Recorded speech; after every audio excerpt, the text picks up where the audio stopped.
ഹരി ഓം ഹരി ഓം.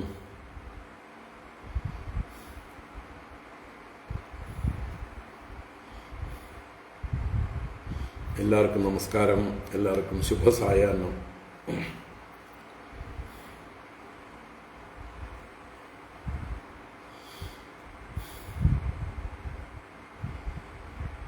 ഓം ശുക്ലാംബരധരം വിഷ്ണും ശശിവർണം ചതുർഭുജം പ്രസന്നവദനം ധ്യായേത് സർവവിഘ്നോപശാന്തയേ. ഗുരവേ സർവലോകാനാം വിഷജേ ഭവരോഗിണാം നിധയേ സർവവിദ്യാനാം ദക്ഷിണാമൂർത്തയേ നമഃ. ജന്മാദ്യസ്യ യതോന്വയാദിതരതശ്ചാർത്ഥേഷ്വഭിജ്ഞസ്വരാട് തേനേ ബ്രഹ്മഹൃദായ ആദികവയേ മുഹ്യന്തി യത്സൂരയഃ. തേജോ വാരിമൃതാം യദാ വിനിമയോ യത്ര ത്രിസർഗോ അമൃഷാ ധാംനാ സ്വേന സദാ നിരസ്തകുഹകം സത്യം പരം ധീമഹി.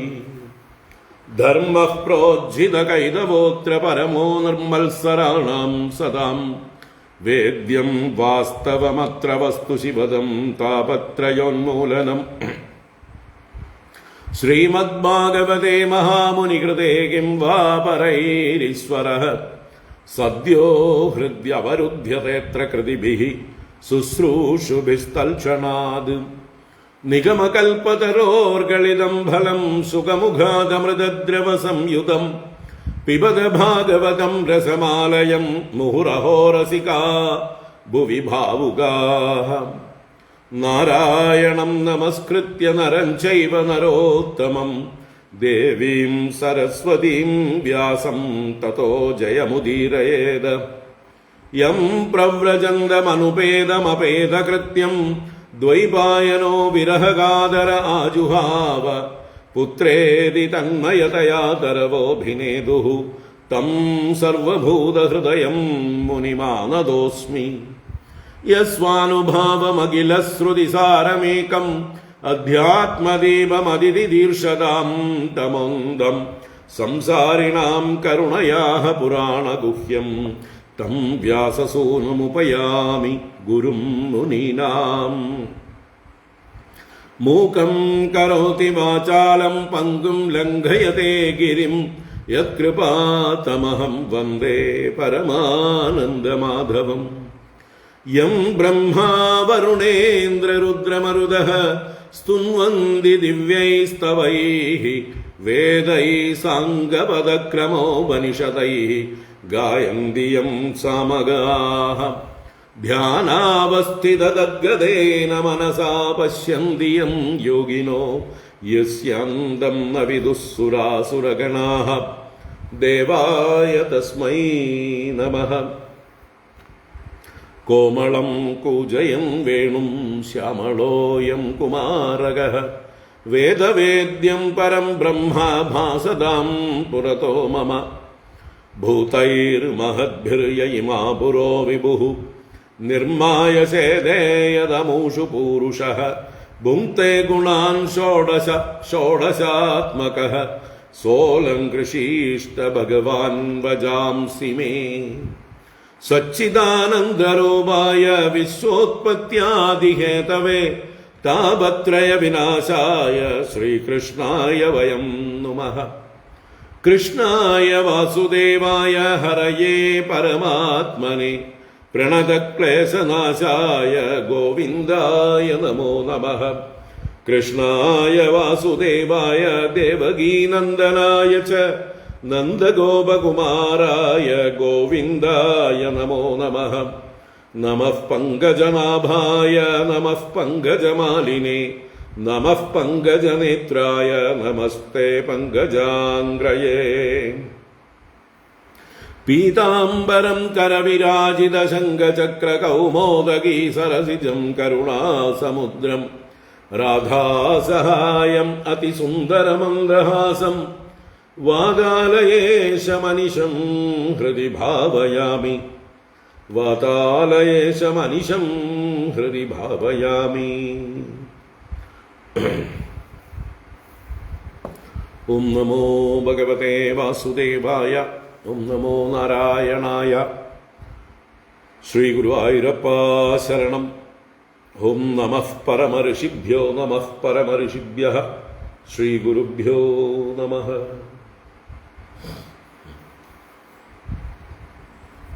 ഹരി ഓം.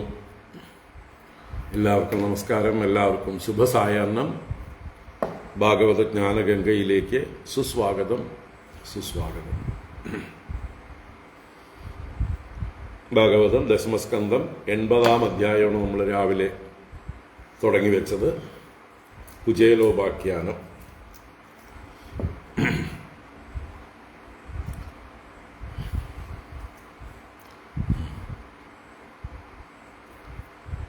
ഭഗവാന്റെ കഥകൾ കേൾക്കുന്നത് തന്നെയാണ് ജീവിതം ധന്യമാക്കാനുള്ള ഏറ്റവും ഉത്തമമായിട്ടുള്ള ഉപായം എന്നുള്ള ബോധ്യത്തോടുകൂടെ പരീക്ഷത്ത് രാജാവ് സുഖബ്രഹ്മർഷിയോട് ചോദ്യം ചെയ്തത് വിശദീകരിച്ച് നമ്മൾ കണ്ടു.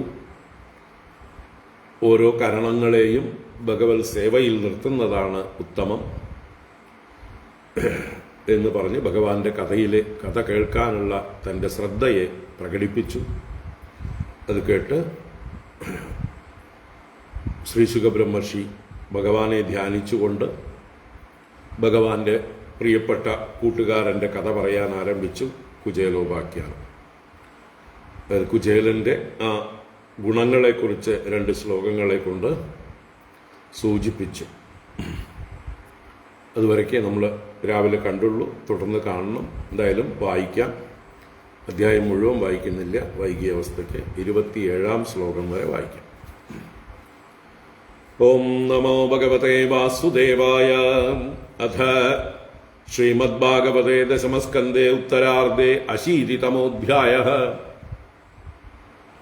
രാജോവാച ഭഗവൻ യാനി ചാന്യാനി മുകുന്ദസ്യ മഹാത്മനഃ വീര്യാണ്യനന്തവീര്യസ്യ ശ്രോതുമിച്ഛാമഹേ പ്രഭോ. കോ नु ശ്രുത്വാ സകൃദ്ബ്രഹ്മൻ ഉത്തമശ്ലോകസത്കഥാഃ വിരമേത വിശേഷജ്ഞോ വിഷണ്ണഃ കാമമാർഗണൈഃ. സാവാജ്ഞയാ തസ്യ ഗുണാൻ ഗൃണീതേ കരൗ ച തത്കർമ്മകരൗ മനശ്ച സ്മരേത് വസന്തം സ്ഥിരജംഗമേഷു ശൃണോതി തത്പുണ്യകഥാഃ സകർണഃ. ശിരസ്തു തസ്യോഭയലിംഗമാനമേത് തദേവ യത് പശ്യതി തദ്ധി ചക്ഷുഃ. അംഗാനി വിഷ്ണോരത തജ്ജനാനാം പാദോദകം യാനി ഭജന്തി നിത്യം. സൂത ഉവാച വിഷ്ണുരാധേന സംപൃഷ്ടോ ഭഗവാൻ ബാദരായണിഃ. വാസുദേവേ ഭഗവതി നിമഗ്നഹൃദയോ ബ്രവീത്. ശ്രീശുക ഉവാച കൃഷ്ണസ്യാസീത് സഖാ കശ്ചിത് ബ്രാഹ്മണോ ബ്രഹ്മവിത്തമഃ വിരക്ത ഇന്ദ്രിയാർത്ഥേഷു പ്രശാന്താത്മാ ജിതേന്ദ്രിയഃ. യദൃച്ഛയോപപന്നേന വർത്തമാനോ ഗൃഹാശ്രമി തസ്യ ഭാര്യ കുചൈലസ്യ ചുക്ഷാമാ ച തഥാവിധ. പതിവ്രതാ പതിം പ്രാഹ മ്ലായതാവദനേന സാ ദരിദ്രാ സീതമാനാ സാ വേപമാനാഭിഗമ്യ ച. നനു ബ്രഹ്മൻ ഭഗവതഃ സഖാ സാക്ഷാൽ ശ്രിയഃ പതിഃ ബ്രഹ്മണ്യശ്ച ശരണ്യശ്ച ഭഗവാൻ സാത്വദർശവഃ. തമുപൈഃ മഹാഭാഗ സാധൂനാം ച പരായണം ദാസ്യതി ദ്രവിണം ഭൂരി സീദതേ തേ കുടുംബിനി. ആസ്തേ അധുനാ ദ്വാരവത്യാംബോജവൃഷ്ണ്യന്തകേശ്വരഃ സ്മരതഃ പാദകമലം ആത്മാനമപി യച്ഛതി. കിം അർത്ഥകാമാൻ ഭജതോ നാത്യഭീഷ്ടാൻ ജഗദ്ഗുരുഃ. സ ഏവ ഭാര്യയാ വിപ്രോ ബഹുശഃ പ്രാർത്ഥിതോ മൃദു. അയം ഹി പരമോ ലാഭഃ ഉത്തമശ്ലോകദർശനം ഇതി സഞ്ചിന്യ മനസാ ഗമനായ മതിം ദദേ. അപ്യസ്ത്യുപായനം കിഞ്ചിത് ഗൃഹേ കല്യാണി ദീയതാം. യാചിത്വാ ചതുരോ മുഷ്ടീൻ വിപ്രാൻ പൃഥുകതണ്ഡുലാൻ ചൈലഖണ്ഡേന താൻ ബദ്ധ്വാ ഭർത്രേ പ്രാദാദുപായനം. സതാനാദായ വിപ്രാഗ്രഹ പ്രയയൗ ദ്വാരകാം കില കൃഷ്ണസന്ദർശനം മഹ്യം കഥം സ്യാത് ഇതി ചിന്തയൻ. ത്രീണി ഗുൽമാന്യതീയായ തിസ്രഃ കക്ഷാശ്ച സദ്വിജഃ വിപ്രോ അഗമ്യാന്തകവൃഷ്ണീനാം ഗൃഹേഷച്യുതധർമ്മിണാം ഗൃഹം ദ്യഷ്ടസഹസ്രാണാം മഹിഷീനാം ഹരേർദ്വിജഃ വിവേശൈകതമം ശ്രീമദ്ബ്രഹ്മാനന്ദം ഗതോ യദാ തം വിലോക്യാച്യുതോ ധൂരാത് പ്രിയാപര്യങ്കമാസ്ഥിതഃ സഹസോക്തായ ചാഭ്യേത്യ ദോർഭ്യാം പരിഗ്രഹീത് മുദാ സഖ്യുഃ പ്രിയസ്യ വിപ്രർഷേരംഗസംഗാദിനിർവൃതഃ പ്രീതോ വ്യമുഞ്ചതബിന്ദൂൻ നേത്രാഭ്യാം പുഷ്കരേക്ഷണഃ അധോപവേശ്യ പര്യങ്കേ സ്വയം സഖ്യുഃ സമർഹണം ഉപഹൃത്യാവനിജ്യാസ്യ പാദൗ പാദാവനീജനീഃ അഗ്രഹീ ശിരസാ രാജൻ ഭഗവാൻ ലോകപാവനഃ വ്യലിംബദ്ദിവ്യഗന്ധേന ചന്ദനാഗരുകുങ്കുമൈഃ ധൂപൈസുരഭിർമിത്രം പ്രദീപാബലിഭിർമുദാ അർച്ചിത്വാ വേദ്യതാംബൂലം ഗാം ച സ്വാഗതമബ്രവീത് കുചൈലം മലിനം ക്ഷാമം ദ്വിജം ദമനി സന്തതം ദേവീ പര്യചരത് സാക്ഷാത് ചാമരവ്യജനേന വൈ അന്തഃപുരജനോ ദൃഷ്ട്വാ കൃഷ്ണേനാമലകീർത്തിനാ വിസ്മിതോ ഭൂതതിപ്രീത്യാ അവധൂതം സഭാജിതം കിമനേന കൃതം പുണ്യം അവധൂതേന ഭിക്ഷുണാ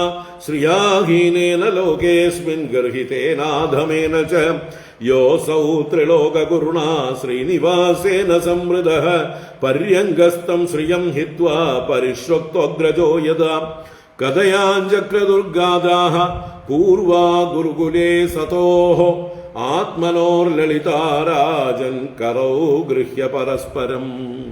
ഹരി ഓം. ഇത് ശ്രീമദ് മുഴുവനായിട്ടില്ലല്ലോ. സർവത്ര ഗോവിന്ദ നാമ സങ്കീർത്തനം. ഗോവിന്ദ ഗോവിന്ദ. നാരായണാഖില ഗുരോ ഭഗവൻ നമസ്തേ. നാരായണാഖില ഗുരോ ഭഗവൻ നമസ്തേ. നാരായണാഖില ഗുരോ ഭഗവൻ നമസ്തേ.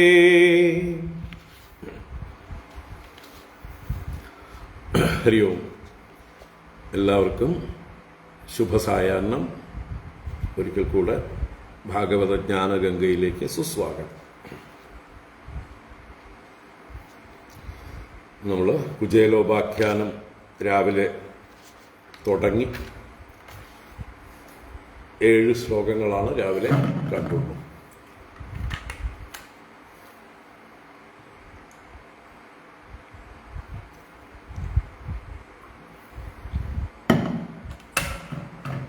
നാരായണ.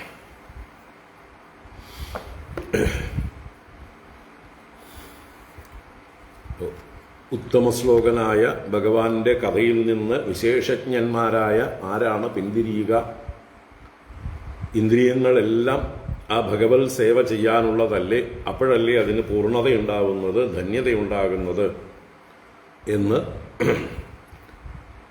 പരീക്ഷിത്ത് രാജാവ് ശ്രീശുക ബ്രഹ്മർഷിയോട് ഭഗവാന്റെ കഥ കേൾക്കാനുള്ള ആകാംക്ഷ പ്രകടിപ്പിച്ചു.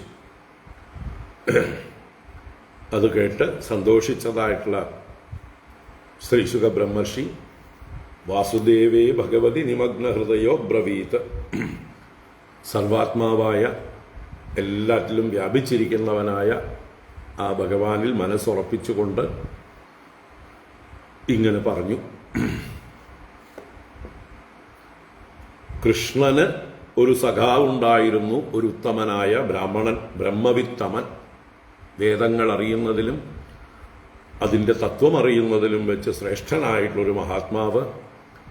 ഇന്ദ്രിയാർത്ഥങ്ങളിലെല്ലാം വിരക്തനും മനസ്സിൽ കാമങ്ങളൊന്നും ഇല്ലാത്തതുകൊണ്ട് എപ്പോഴും പ്രശാന്തഭാവമുള്ളവനും ഇന്ദ്രിയങ്ങളെയെല്ലാം ജയിച്ചവനും എന്താണോ യാദൃച്ഛികമായി വന്നു ചേരുന്നത് അതുകൊണ്ട് വർത്തിക്കുന്നവനും, എന്നാൽ ഗൃഹാശ്രമി ആയിട്ടും ബ്രാഹ്മണനായതുകൊണ്ട് ഈ യോഗ്യതകളൊക്കെ ഉണ്ടായിരുന്നു. ഒരു പെർഫെക്റ്റ് ബ്രാഹ്മണൻ തന്നെയായിരുന്നു. 100% ബ്രാഹ്മണൻ തന്നെയായിരുന്നു എന്ന് പറയാം. അല്ലേ? നമുക്ക് ബ്രാഹ്മണരെ അളക്കാൻ വേണ്ടിയിട്ട് ചില ആചാര്യന്മാർ ചില ശതമാന കണക്കുകൾ പറയും. ഒരാൾ അച്ഛനും അമ്മയും നല്ല സംസ്കാരമുള്ള ബ്രാഹ്മണരാണ്, അവരുടെ കുലത്തിൽ തന്നെ ജനിച്ചു കഴിഞ്ഞാൽ അയാൾക്കൊരു പ്രിവിലേജ് കിട്ടി, ഗ്രേസ് മാർക്ക് കിട്ടിക്കഴിഞ്ഞു. അയാൾക്ക് അതിൻ്റെ സാഹചര്യങ്ങളൊക്കെ വളരാനുള്ള നല്ല സാഹചര്യങ്ങളൊക്കെ കിട്ടിക്കഴിയുന്നു. അതുകൊണ്ട് ജന്മ ബ്രാഹ്മണൻ എന്ന് പറയുന്നവർക്കൊരു 30 മാർക്ക് കൊടുക്കാം 100-ൽ. അത് കഴിഞ്ഞ് സത്വഗുണം വർദ്ധിച്ച ഈ കുചേലന്റെ ഗുണങ്ങൾ എല്ലാം ഉണ്ടെങ്കിൽ അതിനൊരു 40 മാർക്ക് കൊടുക്കാം. അതാണ് മെയിൻ. ഗുണബ്രാഹ്മണനാണ് മുഖ്യം. ജന്മബ്രാഹ്മണനേക്കാൾ ഗുണബ്രാഹ്മണ്യത്തിനാണ് മുഖ്യത്വം. സത്വഗുണമാണ് പ്രധാനം. അതൊക്കെ നമ്മുടെ ശാസ്ത്രങ്ങളിൽ ഭഗവത്ഗീതയിലൊക്കെ ശങ്കരഭാഷ്യത്തിലൊക്കെ വ്യക്തമായിട്ട് പറഞ്ഞിട്ടുണ്ട്. സത്വഗുണത്തിന് പ്രാധാന്യമുള്ളവർ. അപ്പോൾ അതിനൊരു 40% മാർക്ക് കൊടുക്കാം. പിന്നെ ചെയ്യുന്ന കർമ്മം ബ്രാഹ്മണർക്ക് വിധിച്ചിട്ടുള്ള കർമ്മമാണെങ്കിൽ, അല്ല വേറെന്തെങ്കിലും തൊഴിൽ ചെയ്യണമെങ്കിലോ മാർക്ക് പോയി, പിന്നെയുള്ള മാർക്കില്ല. അപ്പോൾ ബ്രാഹ്മണർക്ക് പറഞ്ഞിട്ടുള്ള വേദങ്ങളൊക്കെ അധ്യയനം ചെയ്യുക, അധ്യാപനം ചെയ്യുക, അതുപോലെ യജനം, യാചനം, സ്വയം പൂജാദികൾ ചെയ്യുക, മറ്റുള്ളവർക്ക് വേണ്ടി പൗരോഹിത്യം അനുഷ്ഠിക്കുക, അതുപോലെ ദാനം സ്വീകരിക്കുക, ധാരാളം ഉണ്ടെങ്കിൽ അതിനെ പങ്കുവെക്കുക, വിതരണം ചെയ്യുക. ഇതാണ് ഒരു ബ്രാഹ്മണന് വിധിച്ചിട്ടുള്ള ധർമ്മം, സ്വധർമ്മം. അപ്പോൾ ആ ധർമ്മം, കർമ്മം ഗുണകർമ്മ വിഭാഗശഃ അല്ലേ, ചാതുർവർണ്ണ്യം മയാ സൃഷ്ടം ഗുണകർമ്മ വിഭാഗശഃ. ഗുണവും കർമ്മവും വേണ്ടതുപോലെ ആയി കഴിയുമ്പോൾ ആ മാർക്കും കൂടിയായി. അപ്പം എല്ലാം കൂടി തികഞ്ഞാലേ 100 മാർക്ക് ആവുള്ളൂ.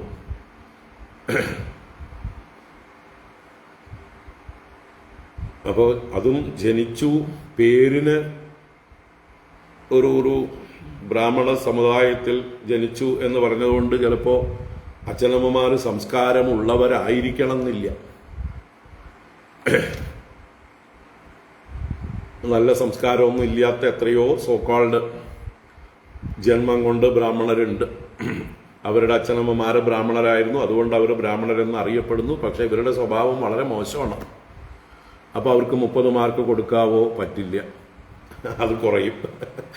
30 മാർക്ക് ഫുൾ മാർക്കാണ്, ജന്മം കൊണ്ട്, സംസ്കാരം കൊണ്ട്, എല്ലാം കൊണ്ട്. അപ്പോൾ അതിലും കുറവുകൾ വരും എന്നർത്ഥം. അതുപോലെ ഗുണത്തിലും ഈ പറഞ്ഞ 40 മാർക്ക് ഫുള്ള് കൊടുക്കണമെങ്കിൽ സത്വഗുണം ഏറ്റവും വർദ്ധിച്ചിരിക്കണം, രജോ ഗുണവും തമോ ഗുണവും നല്ലതുപോലെ കുറഞ്ഞിരിക്കണം. അതേപോലെ കർമ്മത്തിലും ഉത്തമമായിട്ടുള്ള ആ പ്രതിഫലേച്ഛ കൂടാതെ എല്ലാം ഈശ്വരാരാധനയായി യജ്ഞമായി കർമ്മങ്ങൾ ചെയ്യുമ്പോഴാണ് അതിന് ഫുൾ മാർക്ക് ഉണ്ടാവുക. അപ്പം എല്ലാറ്റിലും അങ്ങനെ ഒരു എന്താ പറയുക, കമ്പാരിസൺ ഉണ്ടായിരിക്കും. അപ്പം അങ്ങനെയാണ് മാർക്ക് ഇടേണ്ടത് എന്ന് പറയുക. നമ്മുടെ ഗുരുനാഥനൊക്കെ സൂചിപ്പിക്കും, ജന്മം കൊണ്ട്, സ്വഭാവം അഥവാ ഗുണം കൊണ്ട്, കർമ്മം കൊണ്ട്, ഇത് 3 തികയുമ്പോഴേ ഒരാൾ അത് 3 അതിൻ്റെ പൂർണ്ണതയിലുണ്ടാകുമ്പോഴേ ഉത്തമ ബ്രാഹ്മണൻ എന്ന് പറയാൻ പറ്റുള്ളൂ. ഇത് 3 തികഞ്ഞ ആളാണ് ഇവിടെ, അതിൻ്റെ പൂർണ്ണതയിലുള്ള ആളാണ് കുചേലൻ. ദ്രോണന് അത്ര ഇല്ല എന്ന് പറയാം. ദ്രോണന്റെ ഗുണവും കർമ്മവും മാറിപ്പോയി. അതുകൊണ്ട് അദ്ദേഹത്തെ ബ്രാഹ്മണ്യത്തിൽ ഇടിവ് വന്ന, ച്യുതി വന്ന, പതിച്ച സങ്കര ഗുണങ്ങൾ വന്നു ചേർന്ന ആളാണ്. അതുപോലെ നമുക്ക് പലരിലും കാണാമെന്നർത്ഥം. ഈവൻ പരശുരാമൻ ഭഗവാന്റെ അംശാവതാരമാണെന്ന് പറയുമ്പോഴും പരശുരാമൻ ജമദഗ്നിയുടെ പുത്രനായി ജനിച്ചു. പക്ഷെ പ്രവൃത്തി കൊണ്ട് ക്ഷത്രിയ പ്രവൃത്തിയാണ് ചെയ്തത്. അദ്ദേഹം അവതാരമായതുകൊണ്ട് നമുക്ക് എല്ലാറ്റിനും അതീതനാണ് എന്ന് ലോകസംഗ്രഹത്തിന് വേണ്ടി ഭഗവാൻ തന്നെ ആവേശിച്ച് അങ്ങനെയൊക്കെ ചെയ്തു എന്ന് പറയാവുന്നതാണെങ്കിലും അദ്ദേഹത്തിൻ്റെ പ്രവൃത്തി മുഴുവൻ ക്ഷത്രിയ പ്രവൃത്തിയാണ് ചെയ്തിട്ടുള്ളത്. അതുകൊണ്ട് തന്നെയാണ് അദ്ദേഹം അതിൻ്റെ പാപം തീർക്കാനാണ് അദ്ദേഹം ഭൂമിയെല്ലാം കശ്യപന് ദാനം ചെയ്യുകയും പിന്നീട് തപസ്സുകൾ അനുഷ്ഠിക്കുകയൊക്കെ ചെയ്തു. ഇപ്പോഴും മഹേന്ദ്ര പർവ്വതത്തിൽ തപസ് ചെയ്തുകൊണ്ടിരിക്കുന്നു. അദ്ദേഹത്തിൻ്റെ പാപം കഴുകിക്കളയാൻ സമന്ത പഞ്ചകമെന്ന തീർത്ഥത്തിൽ താൻ ചെയ്ത പാപങ്ങളെ കഴുകിക്കളഞ്ഞ് വീണ്ടും തപസ്സുകൊണ്ട് ബാക്കിയുള്ള പാപത്തെ കൂടി ശമിപ്പിച്ചു കൊണ്ടിരിക്കുന്നു. അപ്പം അവർക്കുണ്ട് ഇതൊക്കെ എന്ന് പറയുക, ബാധകമാണ്. അപ്പം ഇങ്ങനെയാണ് നമ്മൾ ഒരു താരതമ്യം ചെയ്ത് പഠിക്കേണ്ടത് എന്ന് പറയുക. പഠിക്കുന്ന കാര്യത്തിന് വേണ്ടി പറഞ്ഞതാണ്. ആരാണ് ഉത്തമ ബ്രാഹ്മണൻ, ആരാണ് മധ്യമൻ, ആരാണ് താഴെയുള്ള ആള്, ഇങ്ങനെ ഒരു ഗ്രേഡ് കൊടുക്കുകയാണെങ്കിൽ. എല്ലാം വ്യവഹാരത്തിന് വേണ്ടി പറഞ്ഞതാണ്. എല്ലാറ്റിലും അതിപ്പോ ശുനി ജൈവ സ്വഭാഗേജ ബ്രാഹ്മണേ ഗവിഹസ്തിനി പണ്ഡിതാഹ സമദർശിനഃ. എല്ലാറ്റിലും സമത്തെ ദർശിക്കുന്നവരാണ് യഥാർത്ഥ പണ്ഡിതന്മാർ. അപ്പം നമ്മൾ ആത്യന്തികമായിട്ട് എല്ലാം ഏകവും അദ്വിതീയവുമായ പരബ്രഹ്മം തന്നെയാണ്. എങ്കിലും വ്യാവഹാരിക ഭാഷയിലാണ് ഇതെല്ലാം പറയുന്നത്. ചാതുർവർണ്ണ്യവും 4 ആശ്രമങ്ങളും എല്ലാ ഭേദഭാവനകളും വ്യവഹാരത്തിലാണ്.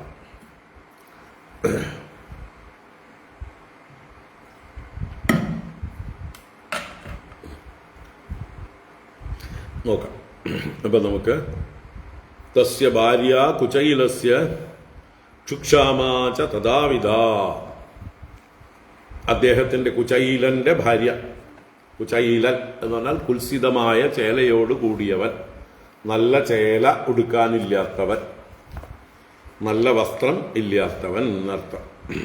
അപ്പോൾ ഉള്ളതിനെ തന്നെ എന്നും നനച്ച് അത് ഉണങ്ങുന്നതിന് മുമ്പേ തന്നെ ധരിക്കുന്ന ഇതായിരിക്കാം. അങ്ങനെ അത് മുഷിഞ്ഞ നിറമായിരിക്കും, കീറിത്തുടങ്ങിയിട്ടുണ്ടാവും. എന്തായാലും നല്ല വസ്ത്രമില്ലാത്തത് കൊണ്ട് അദ്ദേഹത്തെ കുചേലൻ അഥവാ കുചൈലൻ എന്ന് വിളിച്ചു. കുൽസിതമായ ചേലയോട് കൂടിയവൻ. അദ്ദേഹത്തിന്റെ ശരിക്കുള്ള പേരെന്താണ്? സുദാമ എന്നാണ്. സുദാമാവാണ്.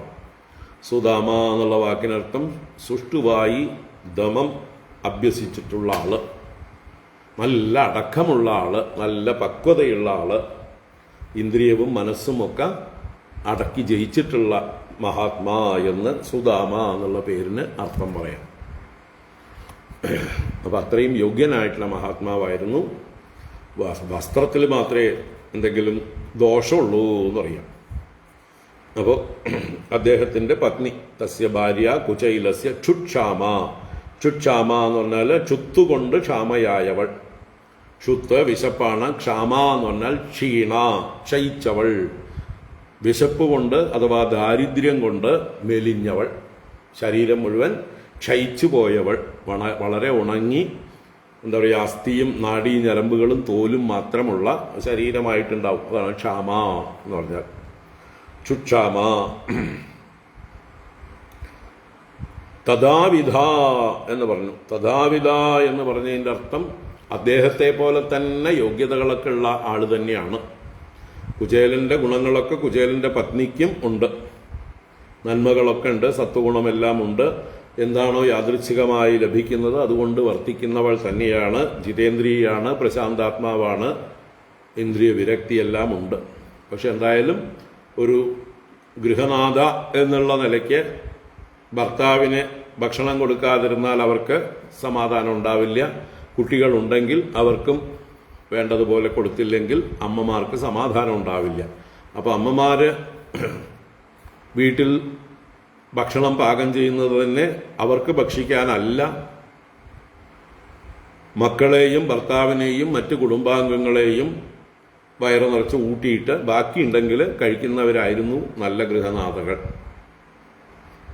അപ്പൊ ഇവിടെ ആ ദേവി കുചേലനോട് ഭഗവാനെ കാണാൻ പോകാനായിട്ട് പറയുന്നത് ആ കുടുംബത്തിലെ ദാരിദ്ര്യാതിരേകം കൊണ്ട് തന്റെ ഭർത്താവ് പട്ടിണി കിടന്ന് ക്ഷീണിച്ച് ധർമാനുഷ്ഠാനത്തിന് ശക്തിയില്ലാതാവുന്നു, തന്റെ മക്കള് ഉള്ളവർക്ക് വേണ്ടതുപോലെ ഭക്ഷണം കൊടുക്കാൻ കഴിയുന്നില്ല, വരുന്ന അതിഥികളോ ആരെങ്കിലും ഒക്കെ വന്നാൽ അവർക്ക് എന്നും ഇല്ല പാട്ട് തന്നെ ഉള്ളൂ, അല്ലേ? ആരും വന്ന് എന്ത് ചോദിച്ചാലും കൊടുക്കാനൊന്നുമില്ല. അപ്പോൾ ഒരു ധർമ്മവും നിർവഹിക്കാൻ സാധിക്കില്ല ദാരിദ്ര്യമുള്ളവർക്ക്. അപ്പോൾ അത് ഒരു അമ്മയ്ക്ക് സഹിക്കില്ല, ഒരു ഗൃഹനാഥയ്ക്ക് സഹിക്കില്ല. അതുകൊണ്ട് ആ ധർമാനുഷ്ഠാനത്തിന് വേണ്ടതായിട്ടുള്ള ധനമെങ്കിലും ഉണ്ടാവണം എന്ന് ആഗ്രഹിക്കുന്നതിൽ ഒരു തെറ്റുമില്ല. അത് ധാർമ്മികമായ കാമമാണ്. അവരുടെ ഉള്ളിലുണ്ടാകുന്ന ആഗ്രഹം ധാർമ്മികമായിട്ടുള്ളതാണ്. അവരെ പല പേരിലും വിളിക്കാം. അല്ലേ? പേരെന്താണെന്ന് കൃത്യമായിട്ടൊന്നും ഭാഗവതത്തിൽ പറഞ്ഞിട്ടില്ല. ഇനി വേറെ ഏതെങ്കിലും പുരാണത്തിൽ എവിടെയെങ്കിലും സൂചിപ്പിച്ചിട്ടുണ്ടോ അറിയില്ല, നോക്കിയിട്ടില്ല. സുശീല എന്നോ ഏത് ശീല? നല്ല ശീല തന്നെയാണ്, നല്ല ശീലമുള്ളവൾ തന്നെയാണ്. അപ്പോൾ ധർമ്മനിർവഹണത്തിനായിക്കൊണ്ട്,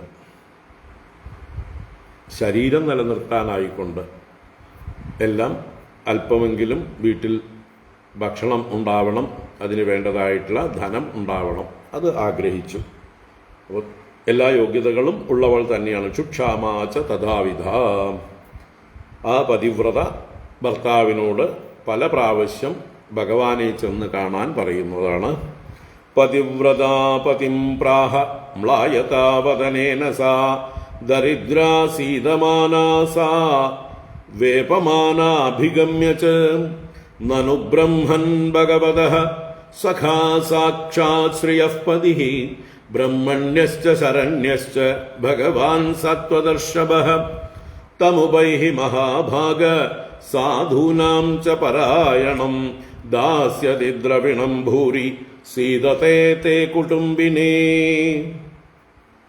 പതിവ്രതാ പതിം പ്രാഹ മ്ലായതാവദനേന സാ ദരിദ്രാസീതമാനാ സാ വേപമാനാഭിഗമ്യ ച നനു ബ്രഹ്മൻ ഭഗവതഃ സഖാ സാക്ഷാൽ ശ്രിയഃ പതിഃ ബ്രഹ്മണ്യശ്ച ശരണ്യശ്ച ഭഗവാൻ സാത്വദർശഭഃ തമുപൈഃ മഹാഭാഗ സാധൂനാം ച പരായണം ദാസ്യതി ദ്രവിണം ഭൂരി സീദതേ തേ കുടുംബിനേ. പതിവ്രത പതിം പ്രാഹ മ്ലായതാ വദനേന സാ. അപ്പൊ സാ പതിവ്രത,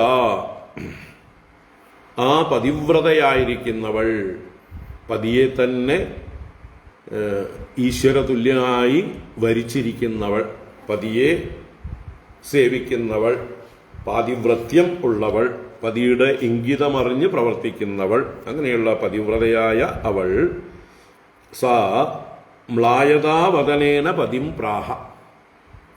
മ്ലായതാവദനേന, മ്ലാനമായ മുഖത്തോടുകൂടി, മ്ലാനം വാടിയത്, അപ്പൊ വാടിയതായിട്ടുള്ള മുഖത്തോടുകൂടെ പതിം പ്രാഹ ഭർത്താവിനോട് ഇപ്രകാരം പറഞ്ഞു.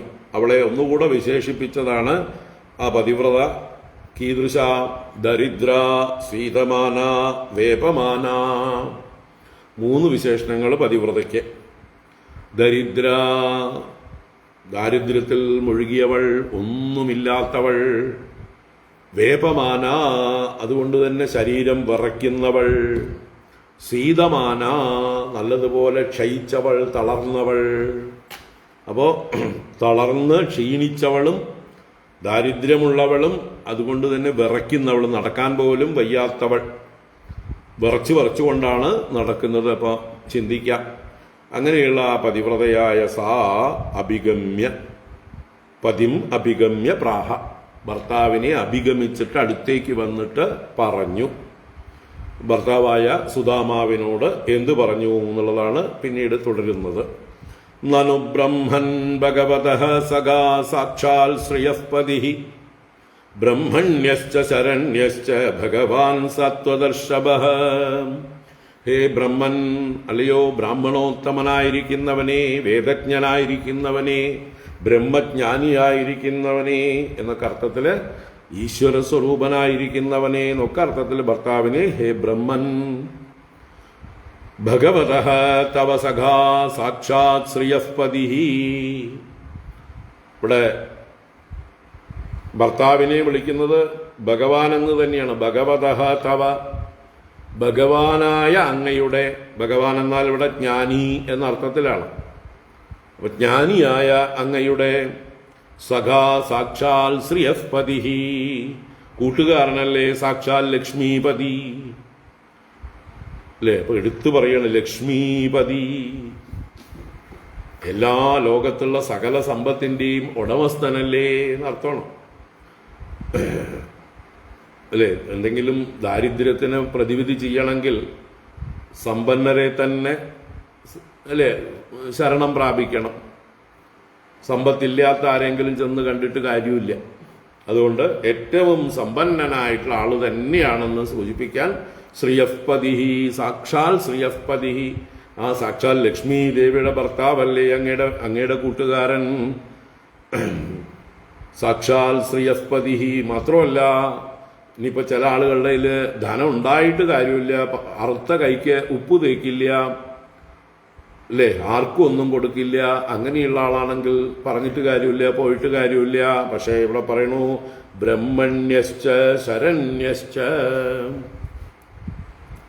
അദ്ദേഹം ബ്രഹ്മണ്യനാണ്, ബ്രാഹ്മണരെ പൂജിക്കുന്നവനാണ്, ബ്രാഹ്മണനെ ഈശ്വര തുല്യമായി കാണുന്ന ആളാണ്, ബ്രാഹ്മണരോട് എന്തെന്നില്ലാത്ത ബഹുമാനമുള്ളതാണ്. അപ്പം അങ്ങാണെങ്കിൽ ബ്രാഹ്മണനാണല്ലോ, അങ്ങയോട് നല്ല ബഹുമാനം ഉണ്ടായിരിക്കും തീർച്ചയായിട്ടും. ഇനി ബ്രാഹ്മണരോട് മാത്രമല്ല, ശരണ്യശ്ച, എല്ലാവർക്കും ശരണം കൊടുക്കുന്നവനാണ്, ശരണം പ്രാപിക്കാൻ യോഗ്യനാണ്. ദീനരായിട്ടുള്ള ആർക്കും ചെന്ന് ശരണം പ്രാപിക്കാം, എല്ലാവരെയും അനുഗ്രഹിക്കുന്ന ബുദ്ധിയാണ്. അങ്ങനെയുള്ള ഭഗവാൻ സാത്വദർശഭ, സാത്വതാനാം ഋഷഭ. ഇവിടെ സാത്വതന്മാർ എന്നാൽ ഭക്തന്മാർ, ഭക്തന്മാർക്ക് അനുഗ്രഹ വർഷം ചൊരിയുന്നവൻ ഋഷഭൻ. ഭക്തന്മാർക്ക് എന്താ അവരാഗ്രഹിക്കുന്നതിനെയും വർഷിച്ചു കൊടുക്കുന്നവൻ ഋഷഭൻ, വർഷതീതി ഋഷഭ. അപ്പോൾ ഭക്തന്മാർക്ക് അനുഗ്രഹ വർഷം ചൊരിയുന്നവൻ എന്ന് മുഖ്യ അർത്ഥം. മറ്റൊരർത്ഥത്തിൽ യാദവന്മാരെയും സാത്വതന്മാരെന്ന് പറയും. ആ യാദവന്മാരിൽ വെച്ച് ശ്രേഷ്ഠൻ എന്നും ഒരർത്ഥം. ഇവിടെ ഭക്തന്മാർക്ക് അനുഗ്രഹ വർഷം ചെയ്യുന്നവൻ എന്നെടുത്താൽ മതി. അപ്പൊ എല്ലാവർക്കും വേണ്ടതെല്ലാം വാരിക്കോരി കൊടുക്കുന്ന, തന്നെ തന്നെ കൊടുക്കുന്ന കരുണാമൂർത്തിയാണ് ഭഗവാൻ. പോയാൽ നിരാശപ്പെടേണ്ടി വരില്ല എന്നും കൂടി അഡ്വാൻസ് ആയിട്ട് പറയണം. ഒരു മറുത്ത കുചേലൻ ഒന്നും പറയാതിരിക്കാൻ വേണ്ടിയിട്ടാണ് ഇതൊക്കെ പറയുന്നത്. തമുഭൈഹി മഹാഭാഗ സാധൂനാം ച പരായണം ദാസ്യതി ദ്രവിണം ഭൂരി സീതത്തെ തേ കുടുംബിനേ. ഹേ മഹാഭാഗ, അല്ലയോ പുണ്യാത്മാവേ, ഭർത്താവിനെ സംബോധന ചെയ്യുന്നതാണ്, അല്ലയോ പുണ്യാത്മാവേ. തം സാധൂനാം പരായണം ഉപൈഹി, തം അവനെ, അവനാരാണ്? സാധൂനാം പരായണം, സദാചാരനിരതരായി ധർമ്മനിരതരായിരിക്കുന്ന സജ്ജനങ്ങൾക്ക് ആശ്രയമായിരിക്കുന്നവനാണ്, ഗതിയായിരിക്കുന്നവനാണ്. അപ്പൊ സദാചാരമുള്ളവർക്ക് എല്ലാവർക്കും ശരണം പ്രാപിക്കാവുന്നതാണ്, അവരെ രക്ഷിക്കാൻ ബദ്ധശ്രദ്ധനാണ്. ഇപ്പൊ സാധൂനാം പരായണം, എല്ലാവർക്കും അഭയസ്ഥാനം അഥവാ പ്രാപ്യസ്ഥാനം, ഗതി എല്ലാമായിരിക്കുന്ന തം ഉപൈഹി, തം അവനെ ഉപ ഏഹി, സമീപം ഗച്ഛ എന്നർത്ഥം. ഏഹി എന്നാണ് പ്രാപിച്ചാലും, അദ്ദേഹത്തിന്റെ അടുത്തേക്ക് ചെന്നാലും. അല്ലയോ സീതത്തെ കുടുംബിനെ തേ ഭൂരിദ്രവിണം ദാസ്യതി, അങ്ങയെ കണ്ടു കഴിഞ്ഞാൽ തളർന്നിരിക്കുന്ന ദരിദ്രനായിരിക്കുന്ന അങ്ങയെ കണ്ടാൽ, അതും ഗൃഹസ്ഥാശ്രമിയാണെന്നും കൂടി അറിഞ്ഞാൽ, അതാണ് സീതത്തെ കുടുംബിനെ തേ, ക്ഷീണിച്ചിരിക്കുന്ന ഗൃഹസ്ഥാശ്രമിയായ കുടുംബിയായ അങ്ങയെ കാണുമ്പോൾ എന്തു ചെയ്യും? ഭൂരി ദ്രവിണം ദാസ്യതി, ഭൂരി ധാരാളം, ദ്രവിണം ദ്രവ്യം ധനം, ദാസ്യതി നൽകും. അപ്പൊ അങ്ങയുടെ അവസ്ഥ നേരിൽ കണ്ടു കഴിയുമ്പോൾ അദ്ദേഹത്തിന് മനസ്സിലാവും അങ്ങ് എത്ര ദാരിദ്ര്യത്തിൽ നിന്നാണ് വരുന്നത് എന്ന്. അതുകൊണ്ട് തന്നെ അങ്ങയുടെ ദാരിദ്ര്യം എന്നേക്കുമായി മാറ്റാനുള്ള എല്ലാ സമ്പത്തും നൽകി അനുഗ്രഹിക്കും, ധാരാളം സമ്പത്ത് നൽകും, ഉറപ്പാണ് എന്ന് പ്രോത്സാഹിപ്പിക്കുകയാണ്. ഇനിയിപ്പോ അദ്ദേഹം എവിടെയാണ് എന്ന് ശങ്ക വേണ്ട. അദ്ദേഹം മുമ്പ് ഇവര് സാന്ദീപനി ഗുരുകുലത്തിൽ പഠിക്കുന്ന കാലത്ത് മധുരാപുരിയിൽ നിന്നാണ് വന്നത്. മധുരാപുരിയാണെങ്കിൽ UP-യിലാണ്. ഇനിയിപ്പോ ഭർത്താവ് വഴിതെറ്റിപ്പോണ്ട, അല്ലേ? അദ്ദേഹം വീട്ടിൽ നിന്ന് ഭഗവാനെ കാണാൻ എന്ന് പറഞ്ഞ് ഇറങ്ങിയിട്ട് പഴയ ഓർമ്മയില് എന്നാ പിന്നെ മധുരാപുരിക്ക് വെച്ച് പഠിക്കാം എന്ന് പറഞ്ഞാല്, ഗുജറാത്തിലാണ് ഇദ്ദേഹത്തിന്റെ ഗൃഹമുള്ളത്, കുചേലന്റെ ഗൃഹം. സുദാമ ഗാവ് എന്ന് പറഞ്ഞ് പോർബന്തറിന്റെ അടുത്താണ് ആ സുദാമാവിന്റെ ഗാവുള്ളത്. അവിടുന്ന് ദ്വാരകയ്ക്ക് വളരെ ചുരുക്കം ദൂരമേ ഉള്ളൂ. ഒരു 20 കിലോമീറ്ററിന് താഴെ ഉള്ളൂ പോർബന്ദർ ടു ദ്വാരക. അതിന് പകരം മൂപ്പര് നേരെ കിഴക്ക് വടക്കോട്ടേക്ക് വെച്ച് പിടിച്ചാൽ മധുരാപുരിയിലാണ് എന്ന് വിചാരിച്ചുകൊണ്ട് പഴയ ഓർമ്മയിൽ പുറപ്പെട്ടാൽ അത് പുറപ്പെടാതിരിക്കാനായിക്കൊണ്ടും ദൂരം അധികമില്ല എന്ന് ബോധ്യപ്പെടുത്താനും നമ്മുടെ അടുത്ത് തന്നെയാണ് ഇപ്പോഴുള്ളത്, നമ്മുടെ ഭാഗ്യം എന്ന് സൂചിപ്പിക്കാനും പറയണ ആസ്തേ അധുനാ ദ്വാരവത്യാം ഭോജവൃഷ്ണ്യന്തകേശ്വര സ്മരത പാദകമലം ആത്മാനമപി യച്ഛതി കിം അർത്ഥകാമാൻ ഭജതോ നാത്യഭീഷ്ടാൻ ജഗദ്ഗുരുഃ. ആസ്തേ അധുനാ ദ്വാരവത്യാം ഭോജവൃഷ്ണ്യന്തകേശ്വര സ്മരത പാദകമലം ആത്മാനമപി യച്ഛതി കിം അർത്ഥകാമാൻ ഭജതോ നാത്യഭീഷ്ടാൻ ജഗദ്ഗുരുഃ. ആസ്തേ അധുനാ, അധുനാ ഇപ്പോൾ, അറ്റ് പ്രസന്റ്. അദ്ദേഹം ആരാണ്? ഭോജ വൃഷ്ണി അന്തക ഈശ്വര. ഭോജന്മാര്, വൃഷ്ണികള്, അന്തകന്മാര് എന്നീ വംശത്തിന്, ഇതൊക്കെ യദുവംശത്തിലെ അവാന്തര വംശങ്ങളാണ്. ഇവർക്കെല്ലാം നാഥനായി, രക്ഷകനായി, ഈശ്വരനായിട്ട് ആസ്തേ. എവിടെ ആസ്തേ? ദ്വാരവത്യാം, ദ്വാരകാപുരിയില്. ദ്വാരവതി എന്നത് ദ്വാരകാപുരി തന്നെയാണ്. അപ്പൊ ആ ദ്വാരകാപുരിയിലാണ് ഇപ്പോൾ ഉള്ളത്, ഇവരുടെയൊക്കെ നാഥനായിട്ട്. അങ്ങനെയുള്ള അദ്ദേഹത്തെ അടുത്ത്, അല്ലേ, നമുക്ക് ഈ സുദാമ ഗാവിൽ നിന്ന് നടന്നു പോകാവുന്ന ദൂരമേ ഉള്ളൂ. വാഹനങ്ങളുടെ ഒന്നും ആവശ്യമില്ല, ഒരുപാട് ദിവസങ്ങളുടെ ആവശ്യമില്ല, ഏതാനും മണിക്കൂറുകൾ കൊണ്ട് എത്തിച്ചേരാം എന്ന് സൂചിപ്പിച്ചു.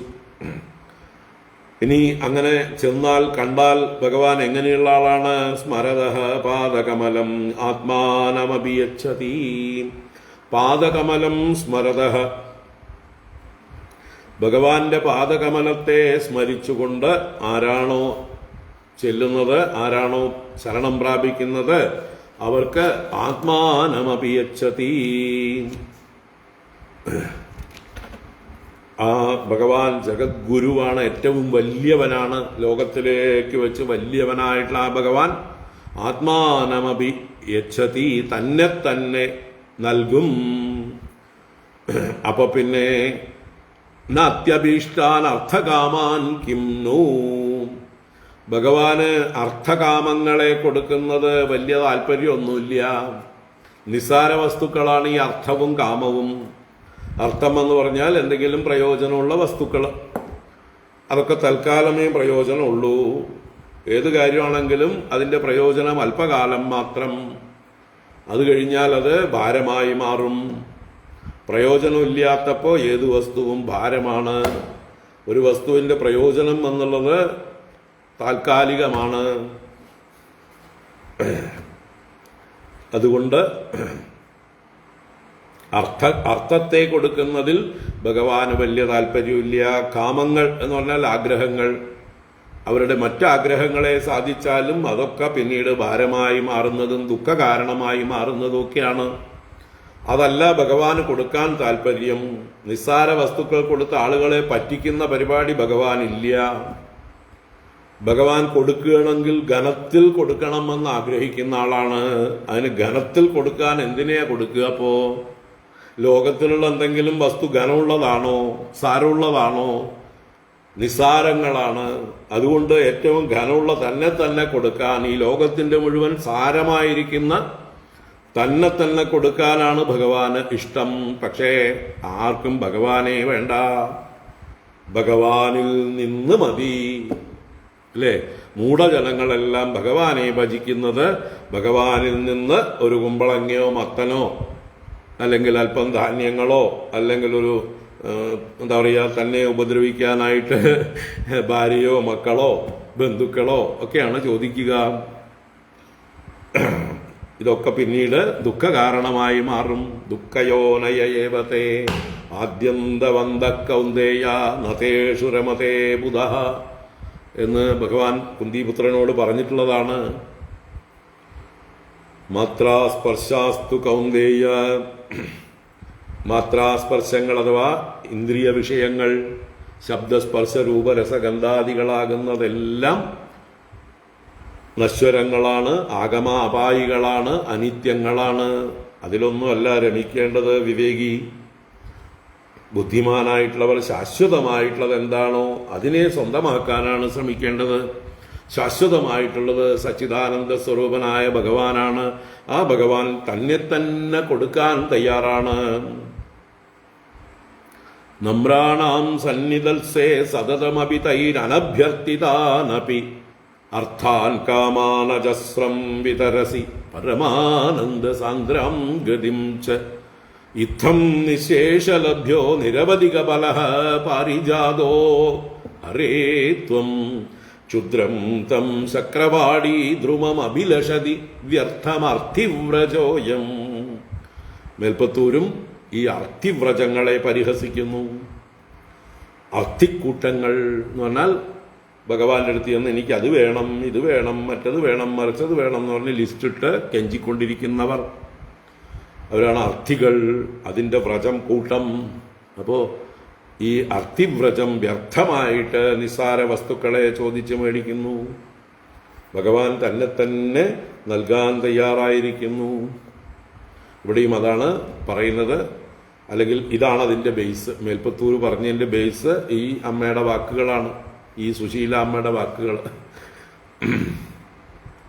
അപ്പോൾ ഭഗവാന് ഈ അർത്ഥകാമങ്ങൾ അത്യഭീഷ്ടാൻ, വളരെ അഭീഷ്ടമായിട്ടല്ല ഭഗവാൻ കൊടുക്കുന്നത്.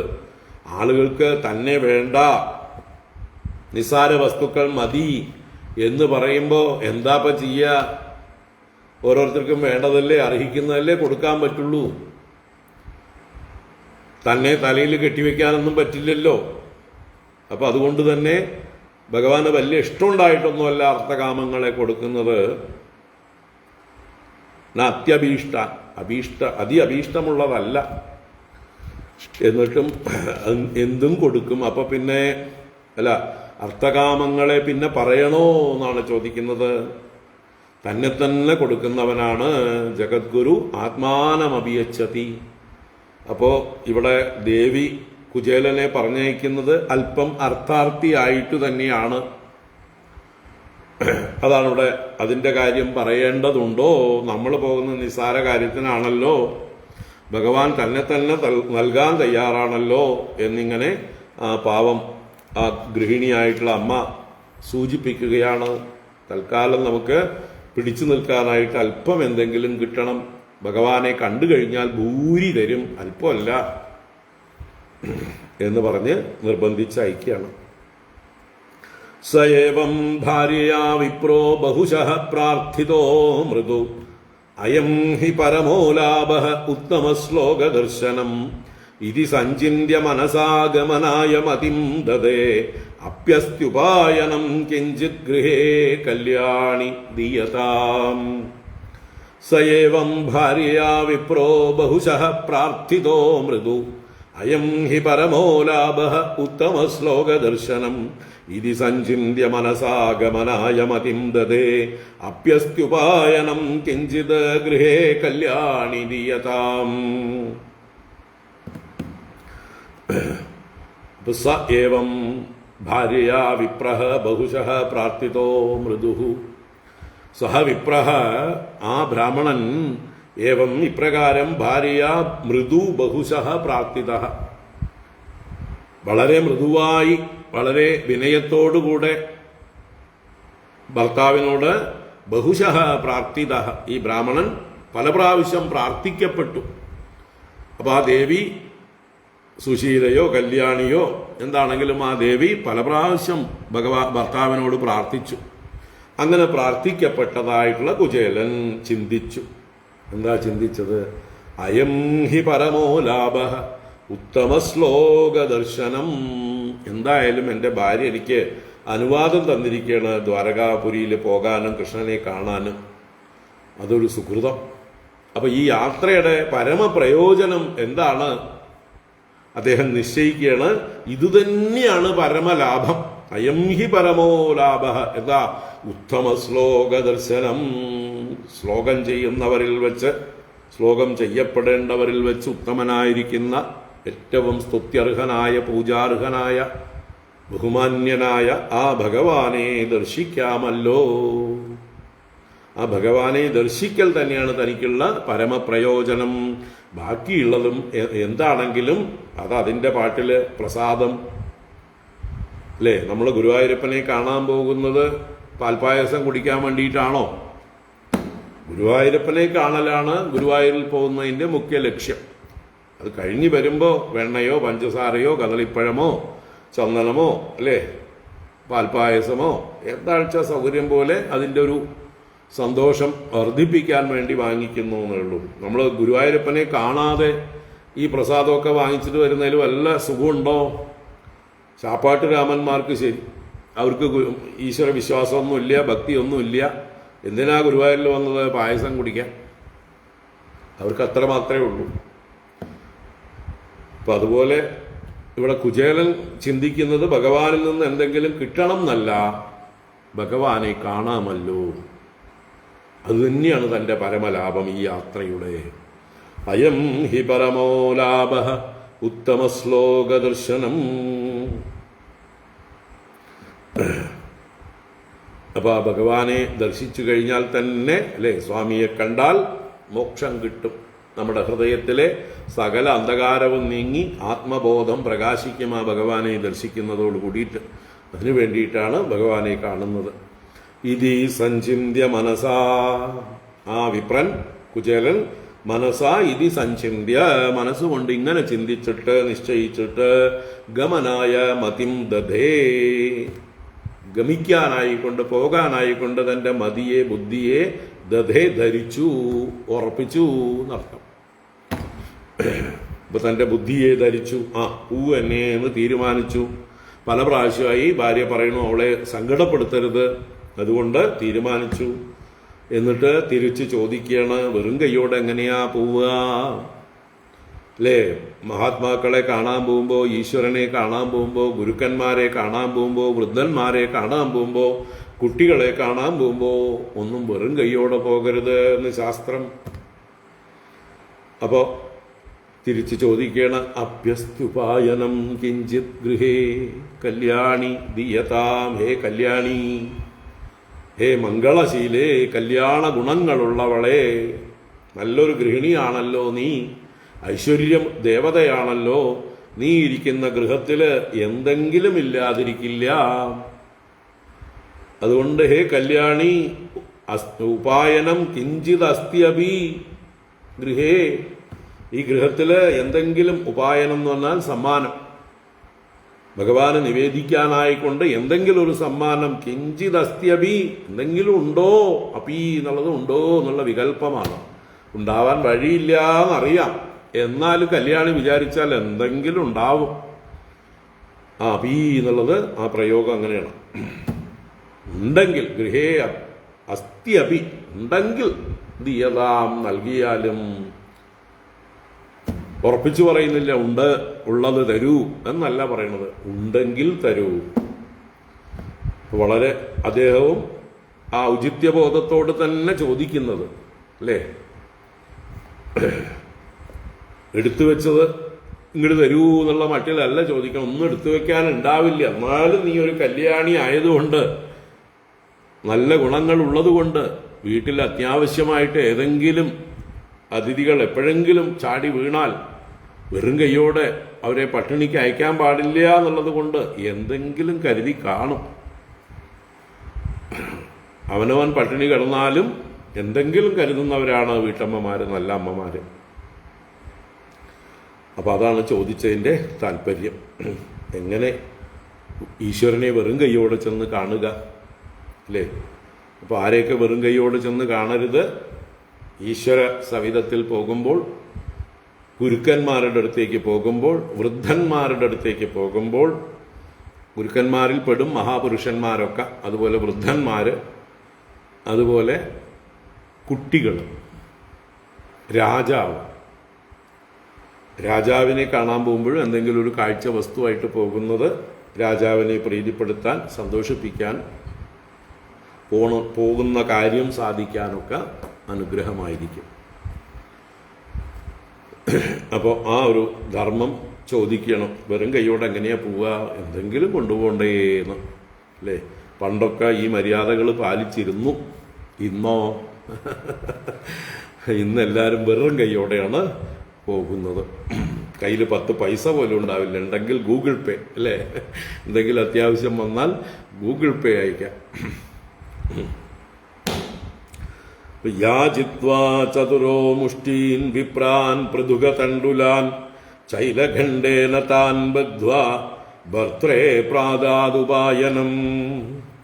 യാചിത്വാ ചതുരോ മുഷ്ടീൻ വിപ്രാൻ പൃഥുകതണ്ഡുലാൻ ചൈലഖണ്ഡേന താൻ ബദ്ധ്വാ ഭർത്രേ പ്രാദാദുപായനം. ദേവി ഭർത്താവ് ചോദിച്ചു, എന്തെങ്കിലും ഉണ്ടോ ഗൃഹത്തില് എന്ന്. എതിർത്തൊന്നും പറഞ്ഞില്ല അല്ലേ. നമ്മളൊക്കെ ആണെങ്കിൽ ചിലപ്പോ എന്തെങ്കിലും ചീത്തയൊക്കെ പറഞ്ഞിട്ടുണ്ടാവും. പിന്നെ നിങ്ങളെന്താ സമ്പാദിച്ച് കൂട്ടി വെച്ചിരിക്കുകയല്ലേ ഒക്കെ ചോദിക്കാൻ വേണമെങ്കിൽ. പക്ഷെ കല്യാണിയാണ് അല്ലേ. നമ്മളും കല്യാണിയും തമ്മിലുള്ള വ്യത്യാസം. നമ്മള് എന്ന് പറഞ്ഞാൽ ഇവിടെ സാധാരണ നമ്മളിൽ പെടാത്ത ഈ ജ്ഞാനഗംഗ കേൾക്കാത്ത ആളെയാണ് കേട്ടോ ഞാൻ ഉദ്ദേശിക്കുന്നത്. ജ്ഞാനഗംഗ കേൾക്കുന്നവരൊക്കെ കല്യാണിമാരാണ്. അപ്പൊ എന്തായാലും ദേവി ഉടനെ ഇതാ വന്നു എന്ന് പറഞ്ഞിട്ട് പെട്ടെന്ന് പിന്നിലെ വാതിലിലൂടെ പോയിട്ടുണ്ടാവും. അടുത്തുള്ള ഗൃഹങ്ങളിൽ ചെന്നു. അതാണ് വിപ്രാൻ യാചിത്വ. അടുത്തുള്ള ബ്രാഹ്മണ ഗൃഹങ്ങളിൽ ചെന്ന് യാചിച്ചു. വിപ്രാൻ യാചിത്വ. എന്താ കിട്ടിയത്? ചതുരഹ മുഷ്ടീൻ പൃഥുകതണ്ഡുലാൻ. 4 മുഷ്ടി, 4 പിടി പൃഥുകതണ്ഡുലങ്ങൾ. തണ്ഡുലം എന്നാൽ ധാന്യമാണ്. പൃഥുകം എന്ന് പറഞ്ഞാൽ ഇടിച്ച് പരത്തിയത് എന്നർത്ഥത്തില് അവില് എന്ന് വരികയാണ്. അപ്പോൾ അവിൽ ആകുന്ന ധാന്യം അത് 4 മുഷ്ടി അടുത്ത ബ്രാഹ്മണ ഗൃഹങ്ങളിൽ ചെന്ന് യാചിച്ച് മേടിച്ചു കൊണ്ടുവന്നു. എന്നിട്ട് ചൈലഖണ്ഡേന താൻ ബദ്ധ്വാ. താൻ ആ പൃഥുകതണ്ഡുലാൻ ചൈലഖണ്ഡേന ബദ്ധ്വാ, ഒരു തുണിക്കഷ്ണം കൊണ്ട് ബന്ധിച്ചിട്ട് ഒരു കിഴിയാക്കിയിട്ട് ഭർത്രേ പ്രാദാദ് ഉപായനം. ഉപായനമായിട്ട് ഭഗവാന് കാണിക്ക വെക്കാനായിക്കൊണ്ട് ഭർത്രേ ഭർത്താവിനായിക്കൊണ്ട് പ്രാദാദ് പ്രകർഷേണ അതാത് നൽകി അദ്ദേഹത്തിന്റെ കയ്യിൽ ഏൽപ്പിച്ചു. ഇതേ ഉള്ളൂ കേട്ടോ. എന്തായാലും നമ്മുടെ കയ്യിലുള്ളതല്ലേ കൊടുക്കാൻ പറ്റുള്ളൂ. ഇത് സമ്മാനമായിട്ട് ചെന്ന് കൊടുക്കൂ. ഭക്തിയോടെ പ്രേമത്തോടെ നമ്മൾ കൊടുക്കുന്നത് ഭഗവാൻ സ്വീകരിക്കാതിരിക്കില്ല എന്ന് പറഞ്ഞ് ആ അമ്മ തൻ്റെ ഇങ്ങനെ 4 പിടി അവില് കെട്ടിക്കൊണ്ട് കൊടുത്തു. ചൈലഖണ്ഡേന ബദ്ധ്വ.